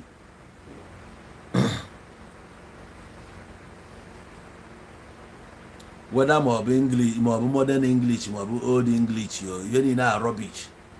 You don't need any book to control you. Don't wear any book you need to control your life. You need it. Even akwụkwọ egoro na university ka egochara today why iji na-arụ ọrụ hapụzi akwụkwọ niile a ike eburu ha nchan ike eburu ya taa na-akwụgharị ebe ọbụla ị na-eje ebe ahụ isi earn your living ike eburu ya na-agagharị ọ bụ na ịbụ a producer na movie industry anyị ma na emere mascom bruce your textbook dọbatịa na-agụ everyday eche na ihe egoro 4-5 years abụ egosi gị ya pụta ị mechara masters taa iji your MSc iji BSc iji nke a why iji ike ebu ya na-akwụgharị ịgụchara Bible gị agụchaa ya today ị ka bụkwa ya na-ekwugharị eburu ihe a bụ slavery ahụ ka ị nọ n'ime ya ihe ekopụta nwe onwe gị dị ya ị nọ n'ime ya akpọrọ matrix you are still there until isi ebe a pụta ihe a dị free ị na-eme nkọgheri go for just wele onwe gị otu ị nọ na wepụta onwe gị banye onwe gị na hypo sachasịa rubbish niile a ka ịma mụ ya enweta onwe gị na-akọgherisi na-aṅa ha ntị ọsọ Naijiria ka otu a nwere accident ọ bụrụ na warning ndị niile a na-enwe ya na Amerịka amakwa na warning ka ọ bụ ndị niile a na-enwe ya n'obodo dị iche iche warning onwe ebe a dị-enwe accident ya ka ejima na ụmụazị ya niile bụ anụmanụ throughout na mụ nwere accident ọ bụrụ na warning you should stop talking about the men of God is a warning you should stop fighting Christianity is a warning ndị Christianity ga na-enwesi accident warning ka gịnị mezie when they were talking about Jesus warning nke a bụ maka gịnị ka efuba men of God nwụrụ anwụ biko obi igwe ebe afịa ka nke ọ bụ na ile moto kosi dapụ nwụọ ọ bụrụ na obi igwe ebe afịa rọpụta n'onwe unu taa onye unu ga-efe ofufe n'ụwa nke a bụ okwe ọkwa ya ka a bụ okwe kedu nke ahụ obi igwe o nwere nke si na moto ya dapụ nwụọ na-akụ egwu ụka nke a warning ka ọ gịnị ka ọ kọmitiri ọkwa ọkpụ Jizọs n'ọnụ ọnwụ anwụ ala gbachikwa ego ntị ọ bụ anụ ụka ka a gbagbusiri ndị mmadụ onye ka ha mejọrọ onye nke man of God ha kwujọrọ eji wee gbuo ha n'ụlọ ndị nke nwụrụ na nke TB Joshua nkọ Chukwu kpọkwa agha ọkụ a na-enye warning ndị nke nwụrụ na nke TB Joshua men of God ka ha kwujọrọ ndị nke ha na TB na iko gịnị ka ha ji wee nwụọ ndị chọjire Jizọs na bie nọrọ di ya nwụọ gịnị mere mụ nwa na-ejerozi na be Jizọs nwe accident survive ka ị na-agwa m na ọ bụ warning Chukwu kpọọ ọgha ọkụ gbagọọ ọgha ọnụ anyị ji ekwugheri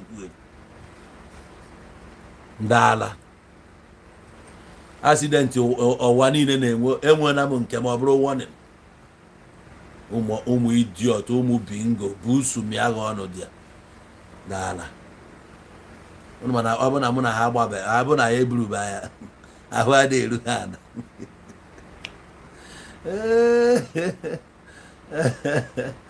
ndị ụka nọ na-enwụrụ na accident ma ndị na-abụ abụ ụka blue bọs chọọchị pụọ nwa accident nwụsịa ka bụ ndị nọ n'ụzọ ndị nke a chọtara n'ime ụlọ ụka gbagbuo nkọ ndị ala na-enwero sensị ofukpụrụ sensị adịghị unu n'isi na-ekwugherisi eji ụka bụọ ọnụ ncha niile ọnụ. Catland, enough is enough. Ma block kwa ma fuzi channel anya again. I go block you. If you talk one more rubbish here, I will block you forever. Man, sacrament jikọ na ma setru gia. Ijebele onwe. I best never aka Jesus again. All of all, body aje love one nigga, love one nag, love woman nag. All of lo ijebe America. Chukwu kpọ ọkụ. Jesus love lo ijebe America. Ke uru ibra kito otu ị nọ na to your family, ke uru ibra to your community. You are useless. Ibi America, ị na-abịa agba m California ebi. Ụzọ unu dị 6 lane. Nke a mere nke. Ben nna gị nkọ Jesus love lo ị na-abịa ka ị were love Jesus a dozie ben nna gị. Ka afa go baa na Guinness Book of Record. The first man who ruled 6 lane n'obodo ya. Ọ bụ na ime nwe gị na Jesus ahụ ọkụ ya gbaa unu ebighị ebi. Ala na-agba Jesus ya Jesus gbukwa egwu di a.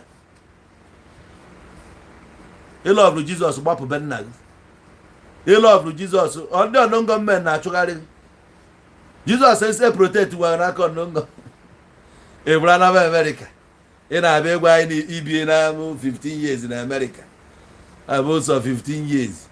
Na-edo ibri 15 years na America. Obri 15 years. Ye ka bara uru. Obi obodo ibri 15 years. Iji na America bri 15 years. Na-ekwu okwu ya na-eme na Igbo na-eti ya ọnụ. Na-edo iji na America na-ekwu okwu Jesus. Nke ọ ka ya bụ uru again. Na America obi na-ekwu okwu Jesus. America na ndị kwefu ndị ojii ọ na-pray na God will show me mercy. Nge nwe ochogo mercy. Ochogo mercy biri America. Ifelo na-emekwa arọ na ka from efe ịgbakọrọ iruo na 40 years. Onye dị 40 years ka bi obodo oyibo. Ya gosiri mercy ka ị nwee ike ịnataba. You pray God to show me mercy. Me pray back ka o show gị nwa mercy. Ọ bụghị ọnụ na village unu. Ọ bụrụ ịnụrụ na ba ya ebe a na-enenu gị anya ndị ụmụazị na-etonite na-enwere hope. Ọ bụrụ ịnọrụ hie ụmụazị na-etonite na-enwe hope na nkụ ya brother ha ya. Ị na-eme na omume Jizọs ha nwa na-afịa. Ị na-akọ na-eme ha encourage ka ha bie ezigbo ndụ. Ọ mụnwa ka ị pray ka God show m mercy. Mụ na onye nidiri mercy na ọ gị nwa nidiri ya because chi m egosigo m mercy. Anọ m n'ala Igbo. Family m a na-afụ m. Onwe nwa chọ ịlụ ka m ọcheta na brother anyị ya ọ pịa onwe ya ka akwa. Efu na mercy nke m pụtara ife. Ka mercy nke gị nwee gosiri mercy. Ị pray ka m nwee mercy. Ị asị mercy ma ọ bụrụ ọsọ mercy. Onye bi America na-ekwugheri ya. Nwoke be dị chọọ n'ibi America. Abụka ụmụ nọmba a na-eji anyị eri anyị. Gwa anyị na 15 years. Ọ ka onye asị ebe anatabe. Ya ụbọchị ya anata Nigeria, ọ ya ama ụzọ be nne ya. Iheta gị. Na ihe ọ na-aza Catland. Dịkwanụ proud ikwusi okwu ike.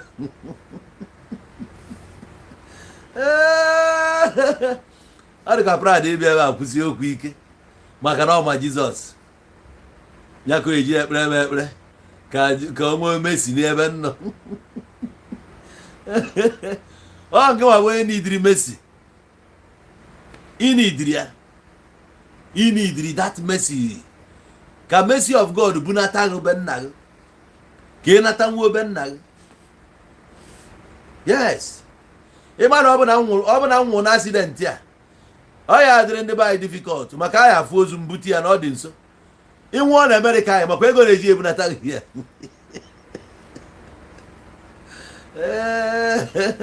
Inwe ego na akọfesi na-ekwugheri ejiri America.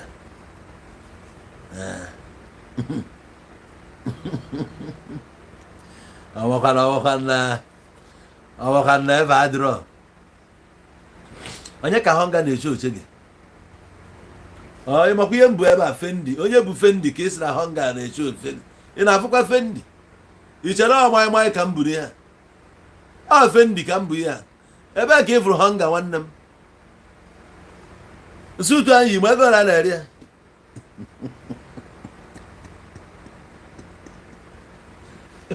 maka ego na mbu na-arụ a ono onye ibu hey bido taa mma na-ebu ibu o everyday ibu ka mma na-ebuzi ighọtago so onye chọrọ ịkụ isi n'ala ka ọ kụọ isi n'ala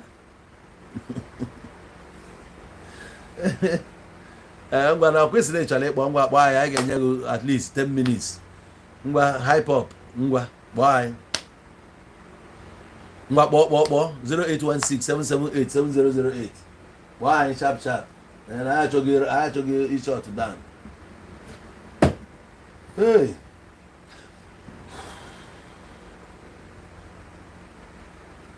kpọọ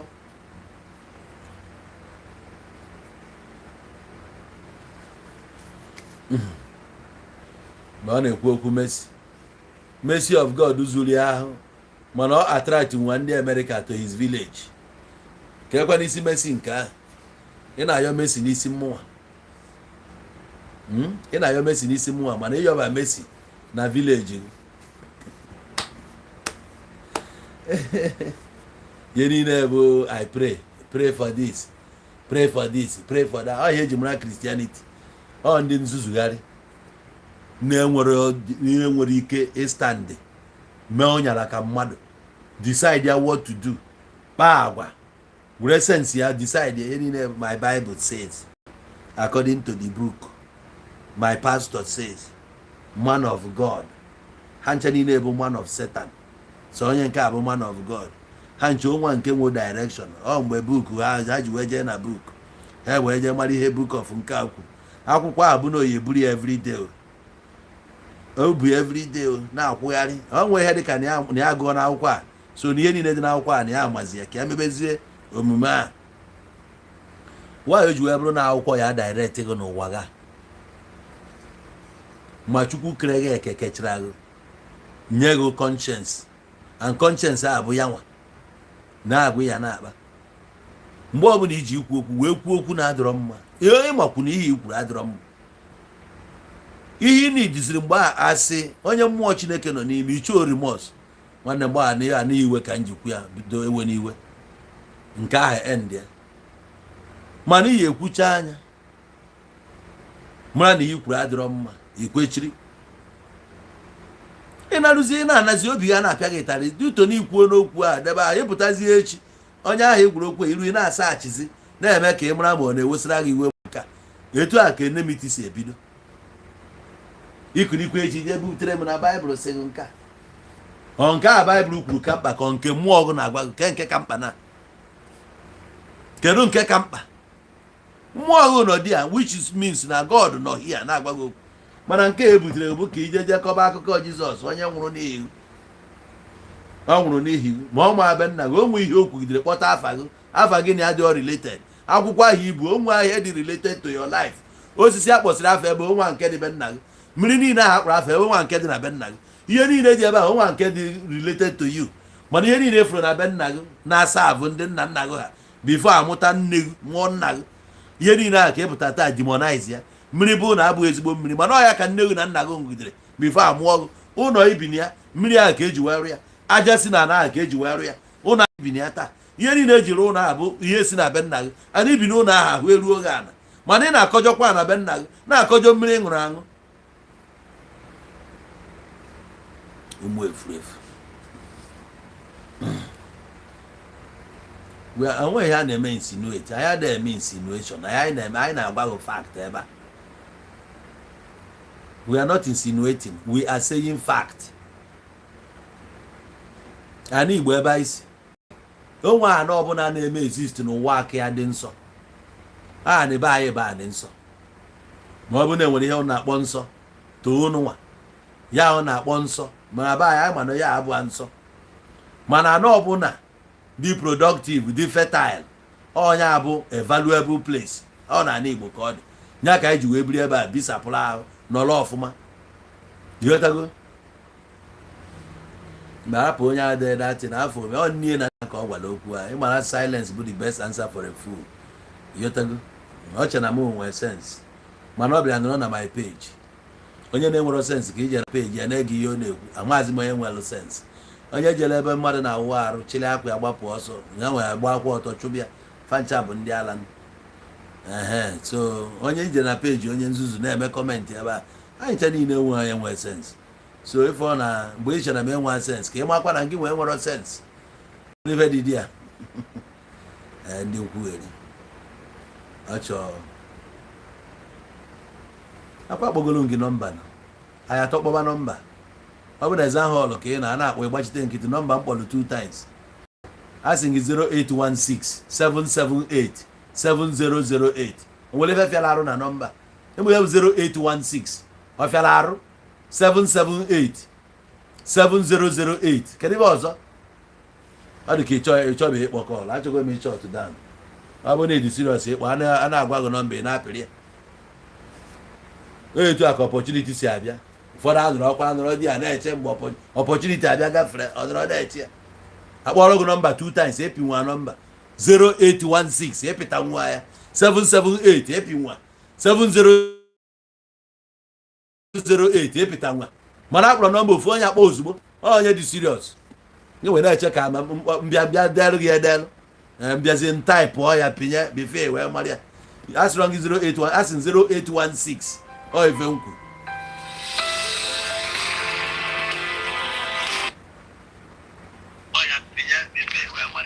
hello hello akwa anụ anụkwu ya na-eme ebe a gbanyere nụ ya gbetuo ya volum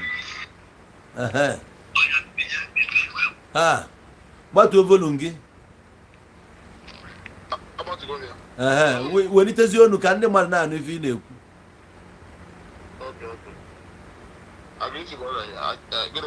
nwanne m good evening you are welcome pitch ime contribution ka ebe isi akpọ anyị by the way ọ Naijiria ebe a ka isi akpọ o nwekwa onye na-anụ onu go anụbago m so program o nwere kwuru taa so my name is Comrade Afambo Comrade I'm onye ọlụ Imo State Afambo Comrade so yes Ugo okay Comrade Ugo okay yeah so yes so nji mara ego I dey learn kind of yatago you go say matrix you understand the thing they so through the land you understand so I'm just calling the support of that because matrix involves many things and with many branches.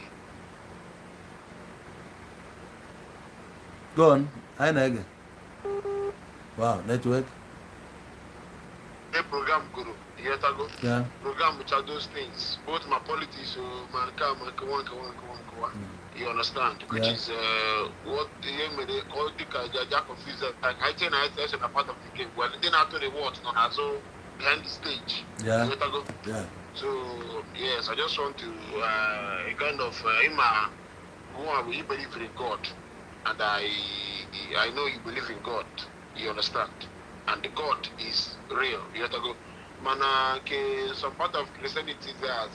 You have to go. Kaile logo na yamaro to Sunday. I can call one day. Okay. Thank you, Thank you. Sure. All right.